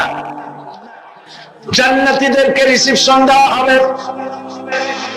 জান্নাতীরা যখন আল্লাহর হুকুমে জান্নাতের দিকে যেতে লাগবে, আর যখন জান্নাতের কাছে চলে যাবে, আল্লাহ রাব্বুল আলামিন শোনায় দিচ্ছেন, হাত্তা ইযা জাউহা ফুতিহাত আবওয়াবুহা ওয়া ক্বালা লাহুম খাযানাতুহা সালামুন আলাইকুম তিবতুম ফাদখুলুহা খালিদিন। সুবহানাল্লাহ। জান্নাতীরা যখন জান্নাতে প্রবেশ করার দরজার মুখোমুখি হবে, দ্বার রক্ষীগণ তখন বলবে সালামুন আলাইকুম, আল্লাহর শান্তি তোমাদের উপরে বর্ষিত হোক। সুবহানাল্লাহ। দুনিয়ার টাটকা টাটকা সুখগুলি দুই পা দিয়ে ঠেলে দিয়েছো, টাটকা সুখগুলি গ্রহণ করো নাই, হারাম খাও নাই, আল্লাহ দ্বীন কায়েমের জন্য রক্ত দিয়েছো, জীবন দিয়েছো, কষ্ট করেছো, আল্লাহকে ভয় করেছো। আমাদের সালাম গ্রহণ করো, জান্নাতের মধ্যে ঢুকে যাও চিরকালের জন্য। সুবহানাল্লাহ। আর বাইরে হওয়া লাগবে না, চিরকাল এই জান্নাতের মধ্যে তোমরা বসবাস করতে পারবে, আল্লাহ রাব্বুল আলামিনের ফেরেশতারা বলে দিবেন। জান্নাতের মধ্যে আল্লাহ পাক হুরদের সঙ্গে জান্নাতীদের বিয়ের ব্যবস্থা করে দিবেন। কোরআনে কারিমে আল্লাহ পাক বলেন মুত্তাকিনা আলা সুরুরিন মাসফুফাতিন ওয়া যাওয়াজনাহুম বিহুরিন ঈন। সামনাসামনি ভাবে সাজানো সারি সারি আসন সমূহের উপর তারা ঠেস লাগায় বসে থাকবে, আর আল্লাহ রাব্বুল আলামিন হুরদের সাথে জান্নাতীদের বিয়ের ব্যবস্থা করে দিবেন। যেসব হুরের সঙ্গে বিয়ে হবে তাদের আল্লাহ পাক বিবরণ দিচ্ছেন কি রকম হবে তারা। লাম ইয়াতমিসহুন্না ইনসুন ওয়ালা জান, এর পূর্বে জিন এবং ইনসান এদেরকে কেউ স্পর্শ করে না। কিরকম তারা? কাআন্নাহুন্নাল ইয়াকুতু ওয়াল মারজান, যেমন ঝিনুকের ভিতরে মণিমুক্তা থাকে এইভাবে আল্লাহ পাক তাদেরকে পবিত্র করে রেখে দিয়েছেন। আমার প্রিয় ভাইরা, আল্লাহ রাব্বুল আলামিন কোরআনে কারীমের ভিতরে বলেছেন ফাবিআইয়ি আলা'i রাব্বিকুমা তুকাদ্দিবান। জান্নাত দান করে আল্লাহ পাক এবার জান্নাতীদেরকে সম্বোধন করে বলবেন ইয়া ইবাদি লা খাউফুন আলাইকুমুল ইয়াওমা ওয়ালা আনতুম তাহজানুন। হে আমার বান্দারা, লা খাউফুন আলাইকুমুল ইয়াওম, আজ আর কোনো ভয় নাই। সুবহানাল্লাহ, সুবহানাল্লাহ। আজ আর কোনো ভয় নাই, কোনো চিন্তাও নাই, আরামে এই জান্নাতের মধ্যে বসবাস করো। এরপরে আল্লাহ পাক জিজ্ঞেস করবেন ও আমার জান্নাতীরা, আমি যেসব ওয়াদা করছিলাম আমার ওয়াদা মোতাবেক সমস্ত নিয়ামত পেয়েছো? তারা বলবে হ্যাঁ পেয়েছি, সব নিয়ামত আপনার ওয়াদা মোতাবেক সব পেয়েছি। আল্লাহ রাব্বুল আলামিন বলবেন সব পাও নাই, ওয়ালাদাইনা মাজিদ, আমার কাছে আরো বেশি আছে। সুবহানাল্লাহ, আমার কাছে আরো বেশি আছে। জান্নাতীরা বুঝবে না সে আরো বেশিটা কি, এর থেকে আর বেশি কি। প্রিয় ভাই সব, নবী করিম সাল্লাল্লাহু আলাইহি সাল্লাম বলেছেন জান্নাতের সুখ আর শান্তি কোন চোখ নাই যা দেখেছে, যা কোন অন্তঃকরণ নাই যা কল্পনা করতে পেরেছে।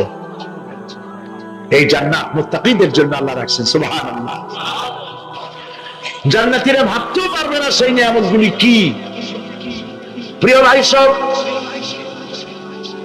সেই মুহূর্তে আল্লাহর নবী মুহাম্মদুর রাসূলুল্লাহ সাল্লাল্লাহু আলাইহি ওয়াসাল্লাম বলবেন রব্বুল আলামিন, আমার উম্মতেরা জান্নাতীরা বুঝতে পারে নাই আপনার কাছে কি নিয়ামত আরো বেশি আছে। আমার এই উম্মতেরা জান্নাতীরা আপনার ওয়াদা মোতাবেক সব পেয়েছে, কিন্তু একটি জিনিস এখনো তাদের কিসমতে হয় নাই।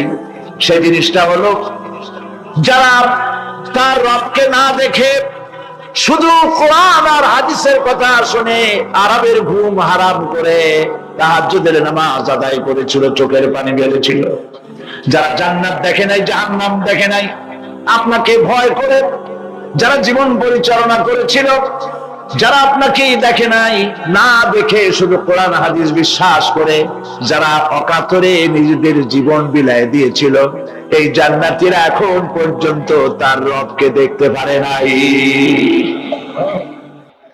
আল্লাহ রাব্বুল আলামিন তার সামনে থেকে 70,000 পর্দা সরে যাবে। আল্লাহ পাক বান্দাদের আরজি পুরা করার জন্য জান্নাতীদের সামনে তিনি জালোয়া ফরজ হবে। কোরআন শরীফের ভিতরে আল্লাহ পাক বলে জান্নাতীরা তারা আল্লাহর দিকে, জান্নাতীরা তার রবের দিকে তাকিয়ে থাকবে, আর রব তার বান্দাদের দিকে তাকায়া থাকবে। প্রাণ ভরে জান্নাতীরা রবকে দেখবে, সুবহানাল্লাহ, আল্লাহ পাককে দেখবে। প্রাণ খুলে আজ দোয়া করি রব্বুল আলামিন, জান্নাতের যেই পরিবেশে যেই জায়গায় তুমি দয়া করে তোমার গোলামদেরকে তুমি নিজেই দর্শন দিবে, দেখা দিবে। মনিব ও আমাদের রব, আজ এই বিশাল জনসমুদ্র নিয়ে তোমার দরবারে আবেগ ভরা কণ্ঠে বলি, যে অনুষ্ঠানটি তুমি এমন মুবারক অনুষ্ঠান করবে যেখানে তুমি জান্নাতীদেরকে দেখা দিবে, ওই জান্নাতের কোনো একটি, ওই অনুষ্ঠানের কোন একটি কোনায় কানায় আমাদেরকেও দাঁড় করাইয়া দেখার তুমি। প্রিয় ভাই সব, আল্লাহ রাব্বুল আলামিন মানুষের সামনে এত সব নিয়ামত রেখেছেন, এই জান্নাত দান করবেন।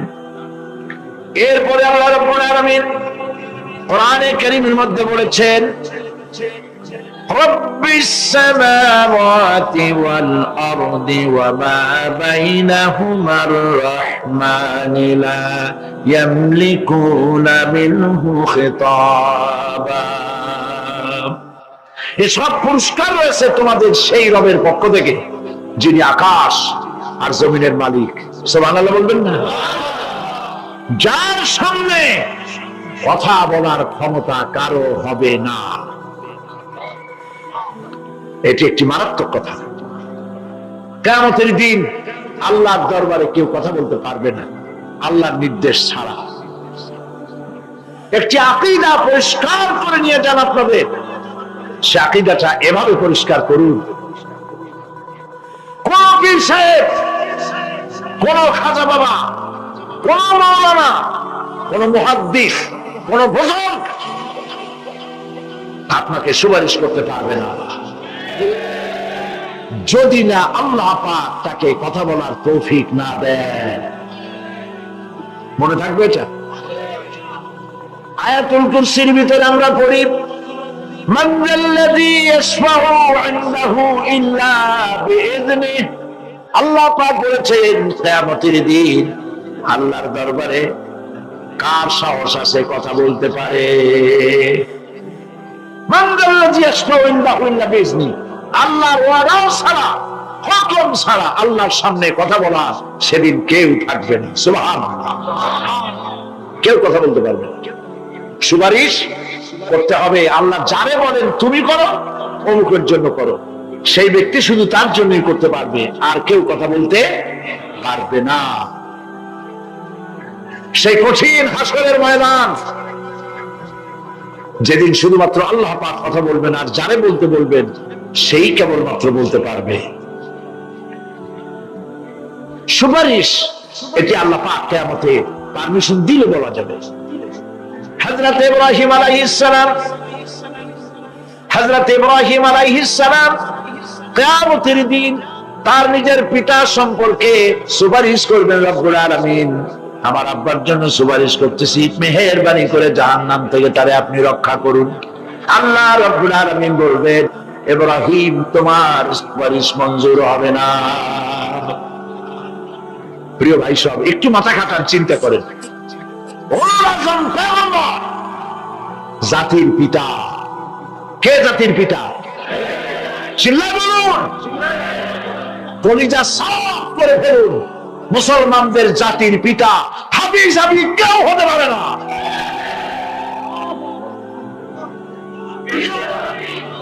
মিল্লাতা আবিকুম ইব্রাহিম, ইব্রাহিম আলাইহিস সালাম এই মিল্লাতের পিতা। সুবহানাল্লাহ। হযরত ইব্রাহিম আলাইহিস সালাম কিয়ামতের দিন বলবেন, আল্লাহ আমার আব্বার জন্য সুপারিশ করছি। আল্লাহ পাক বলবেন মঞ্জুর হবে না। আসল তোমার পিতা হতে পারে, কিন্তু আমার খলিলকে আগুনে ফেলার জন্য নমরুদকে সে সহযোগিতা করেছে, আমি তোমার পিতাকে ক্ষমা করব না। নবী করিম সাল্লাল্লাহু আলাইহি সাল্লামকে সাহাবায়ে কেরাম জিজ্ঞেস করেছেন, হে রাসূল, আপনার আব্বা এবং আম্মার অবস্থা কি হবে? নবী করিম সাল্লাল্লাহু আলাইহি সাল্লাম কেঁদে ফেলেছেন, সাফ করেছেন, আমি তাদের কোনো উপকারে আসব না। আল্লাহু আকবার। আপনি মনে করছেন নাকি যে ইয়া নবী সালাম আলাইকা বলি অমনি নবী সুপারিশ পাবেন? এত সহজ। কতগুলো রসগোল্লা খাইলেন আর বড় একটা মিছিল করলেন আর অমনি চলে যাবেন? পৃথিবীর সব মানুষ, সাহাবায়ে কেরাম বাদ দেন, পৃথিবীর সমস্ত মানুষ একত্রিত হয়ে আবু তালেব রাসূলুল্লাহকে যে ভালোবেসেছেন, ওর 1000 ভাগের 1 ভাগও সারা দুনিয়ার মানুষ রাসূলুল্লাহকেই ভালোবাসতে পারবে? পারবে? নিজের ছেলে আলীকে, আলী রাদিয়াল্লাহু তাআলা আনহুকে আলাদা বিছানায় শোয়াইয়া, ছোট্ট মানুষ হযরত আলী আলাদা জায়গায় রাখিয়া মুহাম্মদুর রাসূলুল্লাহ সাল্লাল্লাহু আলাইহি সাল্লাম এতিম মানুষ তারে কলিজার সাথে বুকের মধ্যে আশ্রয় দিয়ে আগলে রেখেছেন বুক করে। সেই আবু তালেব মৃত্যুর সময় নবী করিম সাল্লাল্লাহু আলাইহি সাল্লাম বলেছিলেন, চাচা একটি বার আমার কানে তাওহীদের কালেমা শোনায় দেয়। আবু তালেব তার কিসমতে ছিল না কালেমা।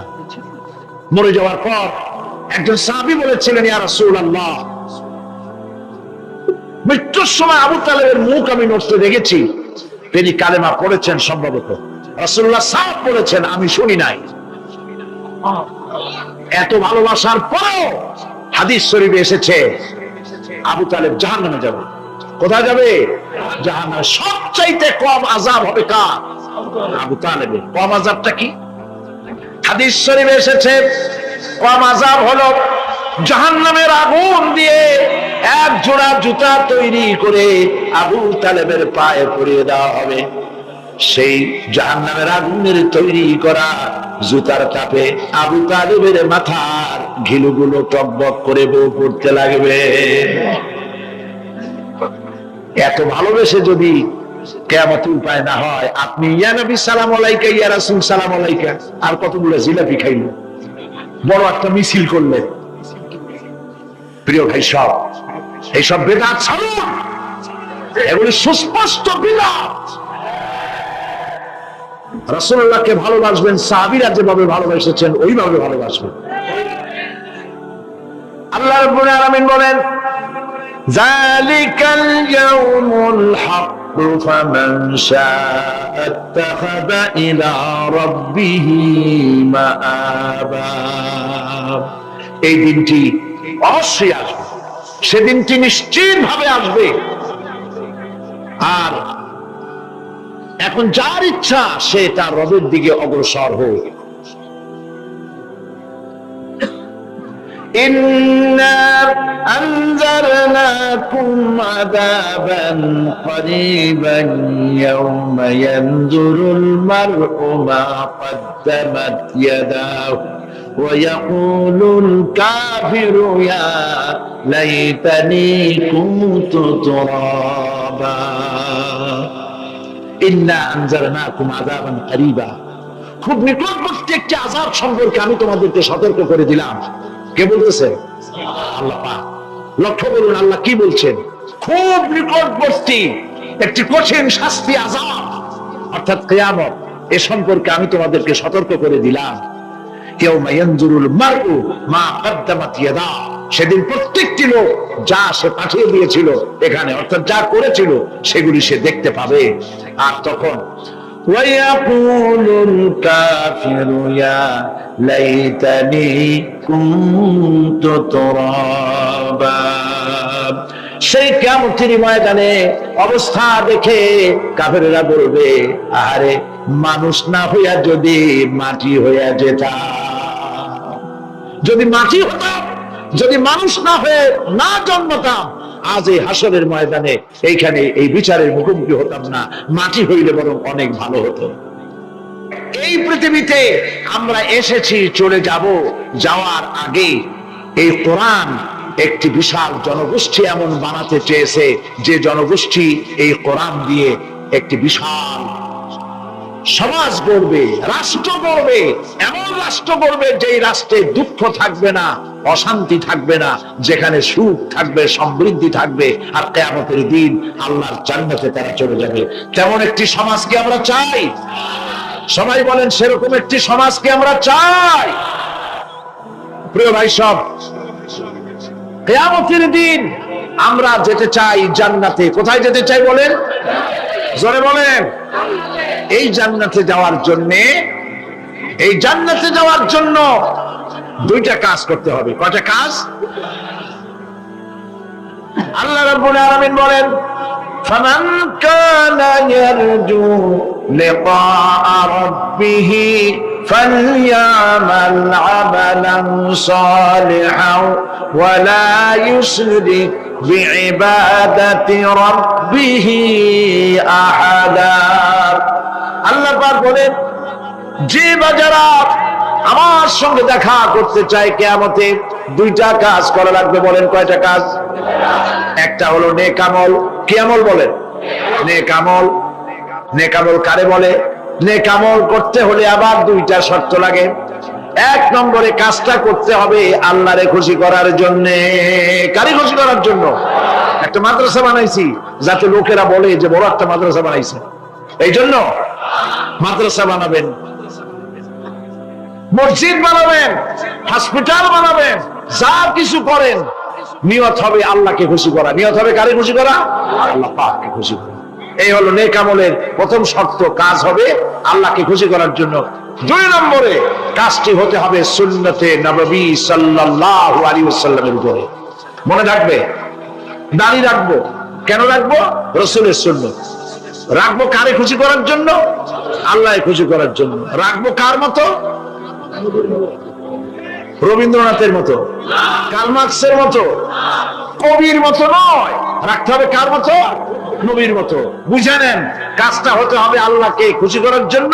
দুই নম্বরে কাজটা হতে হবে সুন্নতে নববী সাল্লাল্লাহু আলাইহি ওয়াসাল্লামের উপরে হতে হবে। তাহলে এই হলো এক নম্বর। জান্নাতে যাওয়ার জন্য, আল্লাহর সাথে দেখা করার জন্য এক নম্বরের কাজ হলো নেক আমল। বলেন এক নম্বরের কাজ কি? দুই নম্বরের কাজ ওয়ালা ইউশরিক বিইবাদাতি রাব্বিহি আহাদা। আল্লাহ রাব্বুল আলামিনের ইবাদতের সাথে কাউকে শরীক স্থাপন করা যাবে না। আমরা যারা মুসলমান, অধিকাংশ মুসলমান শিরকের ভিতরে মুবতালা হয়ে আছে। বিশ্বাস করেন কিনা বলেন? কাফেরেরা তো মুশরিক আছেই, ওরা তো মুশরিক আছেই, কিন্তু আমরা মুসলমানেরা আমাদের আমলের মধ্যে, আমাদের অজান্তে সবের নিয়তে অনেক শিরক আমরা করে বসি। নাউজুবিল্লাহ। বলেন নাউজুবিল্লাহ। এই জন্য আমি বারবার সতর্ক করি, নিজেকেও করি, আপনাদেরকেও করি। এই কারণে করি, শিরকের গুনাহ আল্লাহ মাফ করবেন না। ইন্না শিরকা লাযুলমুন আযীম। শিরক মস্ত বড় অপরাধ, জুলম, আল্লাহ মাফ করবেন না। আল্লাহর কাছে কাঁদতে কাঁদতে মাফ চাওয়া লাগবে যে আল্লাহ শিরক থেকে আমাকে রক্ষা করো, বাঁচাও। অনেক গোপন শিরক আছে। মাজারে যান, পীর সাহেবের কাছে যান, মনে যদি নিয়ত থাকে উনি ফু দিলে আমি ভালো হবই, উনি তাবিজ দিলে আমার বাচ্চা হবেই, উনি আমারে দয়া করলেই আমার ব্যবসায় উন্নতি হবেই, এইটার নাম শিরক। এটার নাম কি? ওয়াইজা সাআলতা ফাসআলিল্লাহ ওয়াইজা ইসতাআনতা ফাসতাইন বিল্লাহ। যা বলার আল্লাহরে বলো, আর যা চাওয়ার কার কাছে চাও? চিল্লায় বলেন। কলিজাটাকে পরিষ্কার করে দেন আজকের মাহফিলে। এই কলিজায় কারো প্রতি কোনো ভয় রাখবো না আল্লাহ ছাড়া। ভয় করবো কারে বলেন? মহব্বত আল্লাহ ছাড়া, এত বেশি মহব্বত আর কাউকে করবো না। আল্লাহ তাআলা আমাদের কলিজায় তোমার ভয় এবং মহব্বত দিয়ে ভরে দাও। রাসূলের মহব্বত দিয়ে আমাদের দিলকে ভরে দাও। বিশ্বাস করুন ভাই সাহেব, কোরআন শরীফ আমার সামনে, বিশ্বাস করুন। দেশি পীর, বিদেশি পীর, খাজা বাবা দেশে এবং বিদেশে কেউ আপনার ভাগ্য বদলাই দিতে পারবে না। এর পিছনে দৌড়ায় দৌড়ায় কোনো লাভ নয়। এতক্ষণ মসজিদের ভেতরে বসে আল্লাহর কাছে কাঁদেন।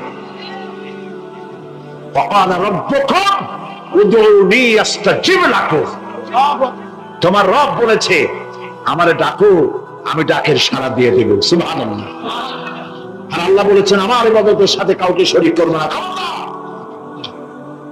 আলাইসাল্লাহু বিকাফিন আবদা। আল্লাহ প্রশ্ন করছেন আলাইসাল্লাহু বিকাফিন আবদা, আমি কি আমার বান্দার জন্য যথেষ্ট নই? চিল্লায় বলুন অবশ্যই যথেষ্ট। আবার বলেন অবশ্যই যথেষ্ট। কলিজা সাফ করে ফেলেন। সম্রাট শাহজাহান, দিল্লির সম্রাট, হাবিজাবি সম্রাট না, দিল্লির সম্রাট।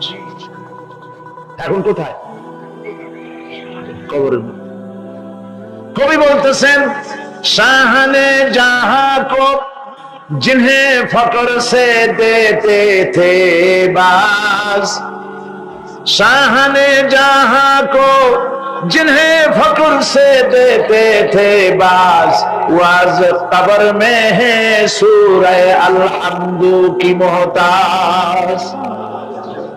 সারা ভারতবর্ষ যারা ট্যাক্স দিয়ে নিজেকে সৌভাগ্যবান বলে মনে করত, সে আজ কবরের মধ্যে ভিক্ষুকের মতো সূরা আলহামদুর মতো একটি সূরার মুহতাজ হয়ে ভিক্ষুকের মতো শুয়ে আছে।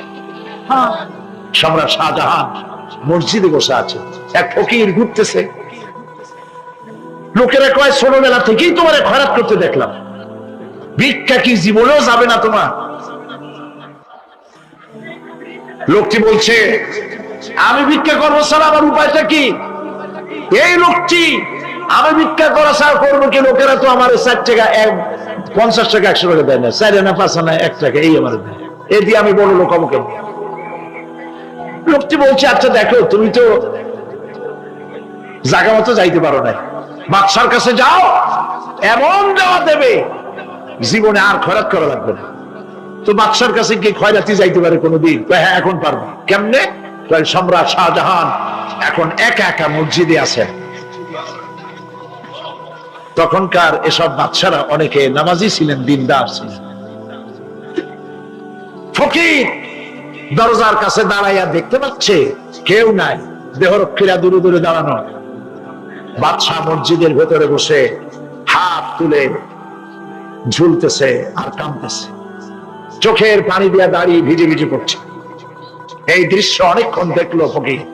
কিছুক্ষণ পর সম্রাট শাহজাহান মসজিদ থেকে বেরিয়ে আসছে। ফকির বলছে আসসালামু আলাইকুম হুজুর। তিনি বললেন ওয়ালাইকুম আসসালাম, চলে গেল। বাদশা বলল আমার কাছে তো কেউ আইসা কিছু না চাইয়া তো যায় না, এর দেখলাম খয়রাতির মতো কিছু চাইলো না, বেটা ভয় করলো নাকি? এদিকে আসো। আসছে। ভয় পাইছো? কয় না ভয় পাইনি। তো কিছু যে চাইলে না? ফকির বলছে জাহাপানা সত্যিই কিছু চাইতে আসছিলাম, তারপর চাইলে না কেন? ফকির বলছে জাহাপানা সারা জীবন ভিক্ষা করেছি, আর আজ দিল্লির সম্রাটের কাছে বেশি পাওয়ার লোভে এসেছি না, কিন্তু আপনার দশা দেখা আমার জ্ঞানের চোখ খুলে গেছে। আমি লক্ষ্য করে দেখলাম আমি সম্রাটের কাছে চাইতে এসেছি, হাত তুলি নাই, বিনয় প্রকাশ করি নাই, চোখের পানি ফেলি নাই, কিন্তু লক্ষ্য করে দেখলাম দিল্লির সম্রাট আমার চাইতেও বড় ভিক্ষুকের মতো। আবার কোন সম্রাটের কাছে হাত তুলা কাঁদবে? আমার জ্ঞানের চোখ খুলে গিয়েছে, আমি বুঝতে পেরেছি সম্রাট কাঁদে যেই সম্রাটের কাছে, তারে ছাড়া আর কারো কাছে জীবনে চাইব না। এই কথাই সূরা ফাতিহায় প্রত্যেকদিন পড়ি, বুঝি না কি পড়ি। ইয়াকা না'বুদু ওয়া ইয়াকা নাস্তাঈন। আয় আল্লাহ, একমাত্র তোমার গোলামি করি আর তোমার কাছে সাহায্য চাই, তুমি ছাড়া কারো কাছে সাহায্য চাই না। কলিজা সাফ করুন। কোন মরা পীর, কোন জিন্দা পীর আপনার মনের আশা পুরা করতে পারবে না, পারবে না, পারবে না।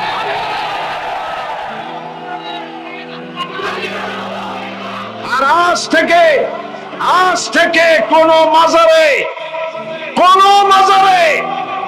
টাকা দিবেন না, পয়সা দিবেন না, আগরবাতি দিবেন না, মোমবাতি দিবেন না, গোলাপ পানি দিবেন না। কারা কারা দিবেন না হাত উঁচু করে দেখা।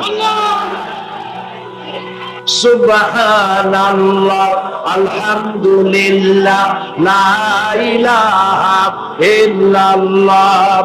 সুবহানাল্লাহ, আলহামদুলিল্লাহ, লা ইলাহা ইল্লাল্লাহ। সুবহানাল্লাহ,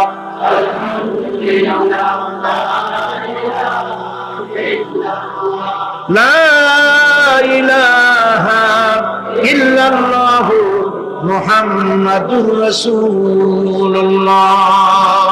আল্লাহুম্মা আমিন।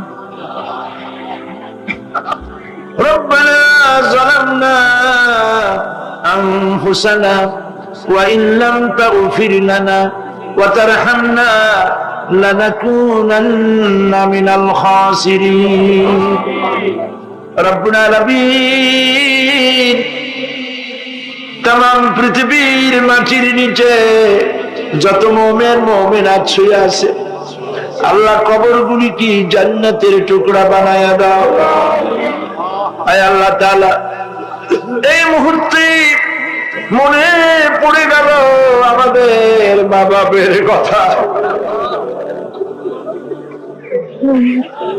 রব্বুল আলামিন, আমাদের আব্বা জান কত বছর আগে দুনিয়া থেকে বিদায় হয়ে গেল,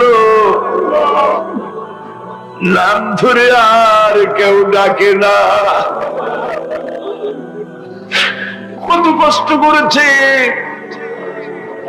ধান বিক্রি করে, সুপারি বিক্রি করে, নিজের পেটে না দিয়া নিজের ভালো জামা না বানাইয়া আমাদের লেখাপড়া শিখাইছে, বাড়িঘর বানালো।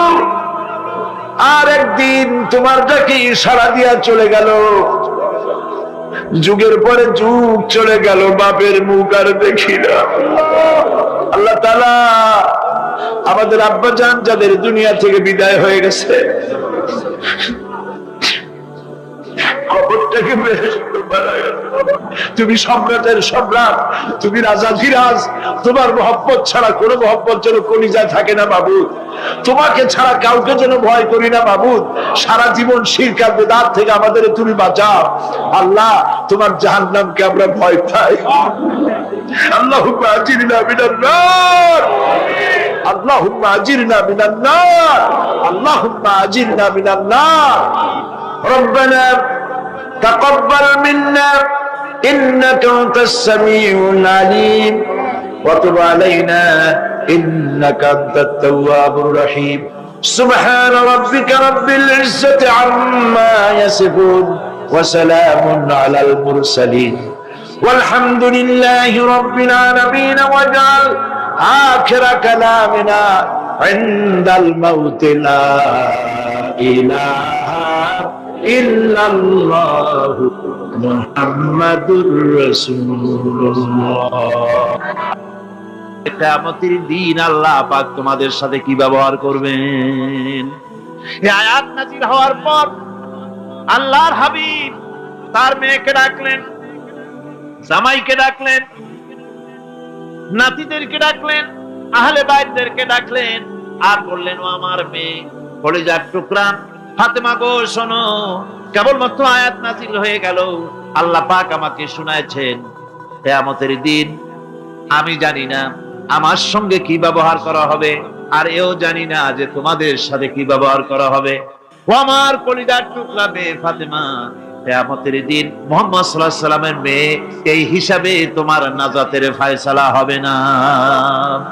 ও আমার কলিজার টুকরা নাতি হাসান আর হোসেন, কিয়ামতের দিন মুহাম্মদ সাল্লাল্লাহু আলাইহি সাল্লামের নাতি হিসাবে ফয়সালা হবে না।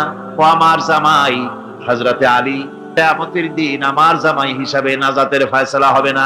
আমল যদি ভালো হয় ফয়সালা ভালো হবে, জান্নাতে চলে যাবে।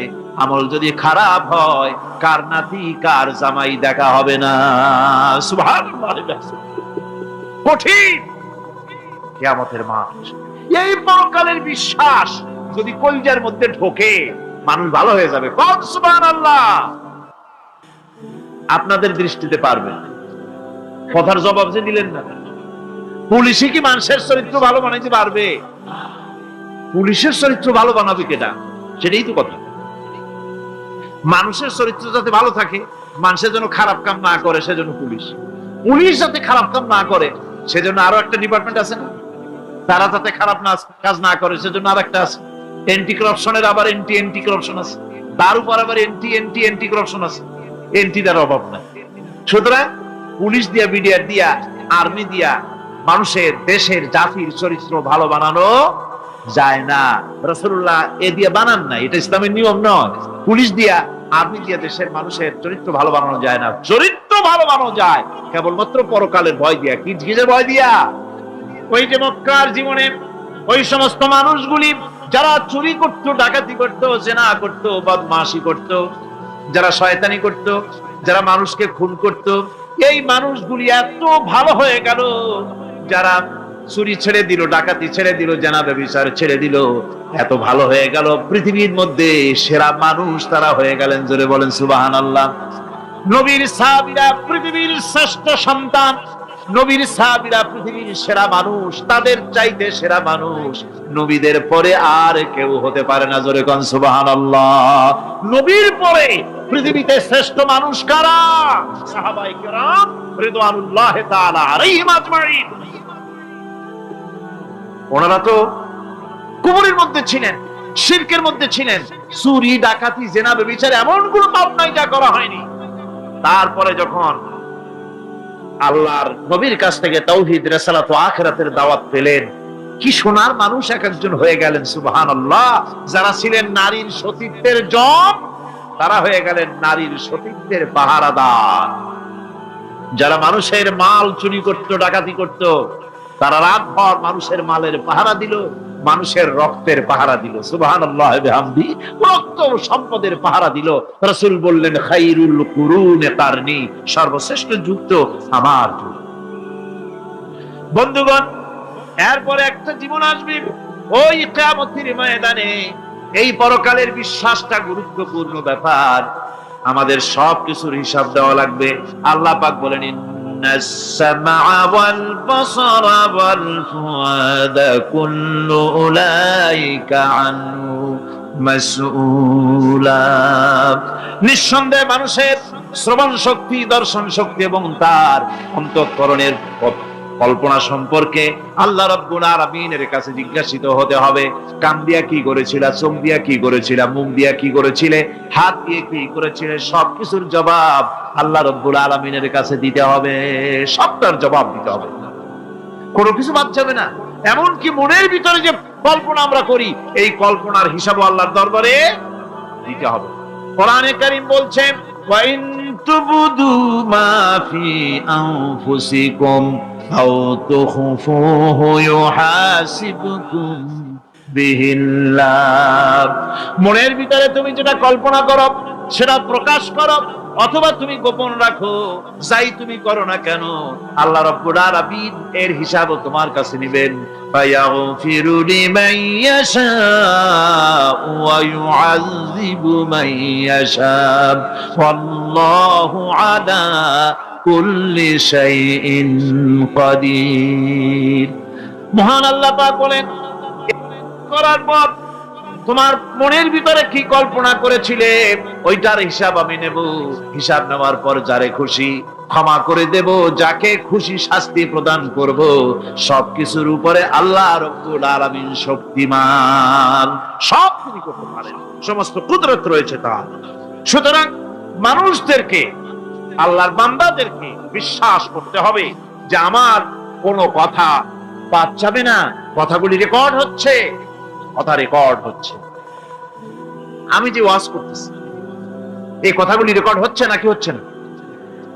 অনেক টেপ রেকর্ডার রেকর্ড হচ্ছে, অডিও ভিডিও হচ্ছে। আজ থেকে 50 বছর পর যদি এই রেকর্ড বাজানো হয়, আমাকে যদি বলা হয় যে আপনি অমুক জায়গায় অমুক কথা বলেছেন, আমি যদি বলি না আমি কথা বলি নাই, তারপরে যদি রেকর্ড বাজানো হয়,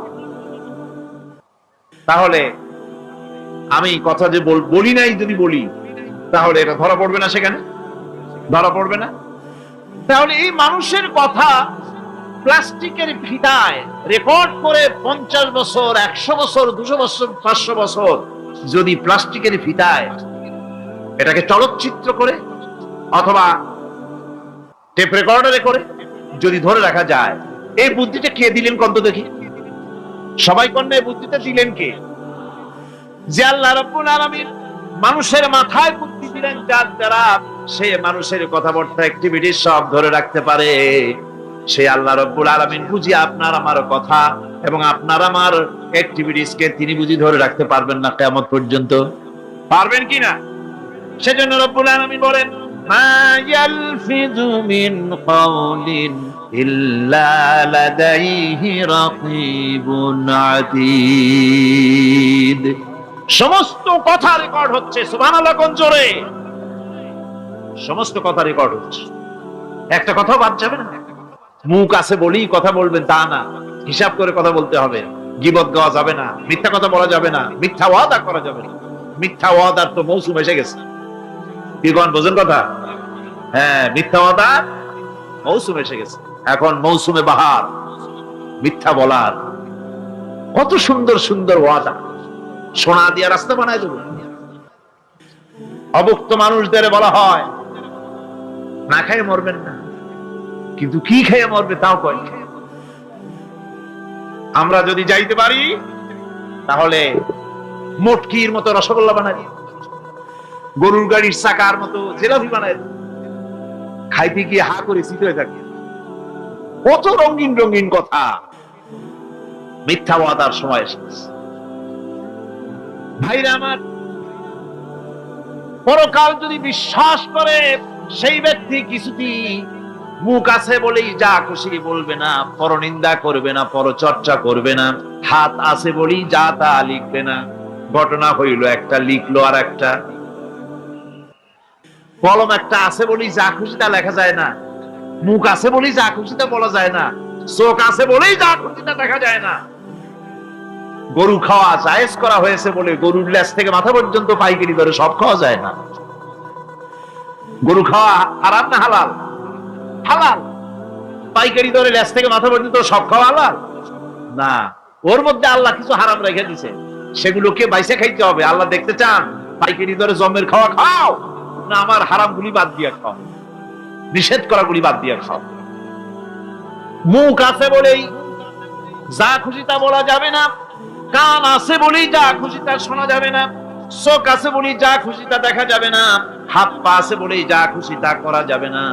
সবটার পেছনে আল্লাহ রাব্বুল আলামিনকে ভয় করা লাগবে। মহান আল্লাহ রাব্বুল আলামিন বলে, বান্দারে তোমার সমস্ত কার্যাবলী এমনকি তোমার চাহনিটা পর্যন্ত কার দিকে কি নিয়তে তাকাইছো কেউ জানে না, আমি আল্লাহ রাব্বুল আলামিন জানি। وَيَعْلَمُ خَائِنَةَ الْأَعْيُنِ وَمَا تُخْفِي الصُّدُورُ। তোমার অন্তঃকরণ কি জিনিস গোপন করে আর তোমার চক্ষু কি লুকোচুরি খেলে আমি টের পাই। সুবহানাল্লাহ বিহামদি। চশমার ফাঁক দিয়া কি দেখো, কারে দেখো, কি নজরে দেখো, সানগ্লাস পরিয়া কেউ ঠিক পায় না, আমি ঠিক। সুবহানাল্লাহ, জোরে কোন সুবহানাল্লাহ। সুতরাং চোখের নজরের হিসাব হবে, হাতের কাজের হিসাব হবে, পায়ের চলার হিসাব হবে, আপনার বলার হিসাব হবে, মুখে যা বলেছেন, যা করেছেন, হাত পাও দিয়ে যা করেছেন, সবকিছুর হিসাব হবে কিয়ামতের দিন। আল্লাহর দরবারে সবকিছু উপস্থিত হবে, কোন জিনিস বাদ পড়বে না। ফামান ইয়ামাল মিসকাল যাররাতিন খায়রান ইয়ারা ওয়া মান ইয়ামাল মিসকাল যাররাতিন শাররান ইয়ারা। ছোট্ট একটা ভালো কাজ যদি করো তাও হাজির করা হবে সামান্যতম ভালো কাজও তোমার বাদ পড়বে না। আর ক্ষুদ্রতম কোন খারাপ কাজ করলে তাও উপস্থিত করা হবে, সব তোমার সামনে, কোনো জিনিস বাদ পড়বে না, সব দেখতে পাবে কিয়ামতের দিন। ভালো কাজটাও আর খারাপ কাজটাও আল্লাহর কাছে সেদিন আল্লাহ পাক মানুষের সামনে উপস্থিত করে দিবেন। আল্লাহ পাক বলছেন, সেদিন এই জমিন তার ভিতরে যা লুকায়িত ছিল জমিন সব বের করে দেবে। কাআন্নাহুম জারাদুম মুনতাশির, টিড্ডি ফড়িংগুলি পোকাগুলি মাটির থেকে যেমন বেরোয়, এ মাটির ভিতরে যা আছে কিয়ামতের দিন সব মাটি বের করে দেবে। ইযা যুলজিলাতিল আরদু জিলজালাহা ওয়া আখরাজাতিল আরদু আসকালাহা ওয়া ক্বালাল ইনসানু মা লাহা। এ জমিনকে ঝাঁকি মারা হবে প্রবল এক ঝাঁকুনি, প্রবল এক ঝাঁকুনিতে এই পৃথিবীর মধ্যে যা কিছু আছে সব বেরিয়ে যাবে। সুবহানাল্লাহ কইতে ইচ্ছা করে না মিয়ারা?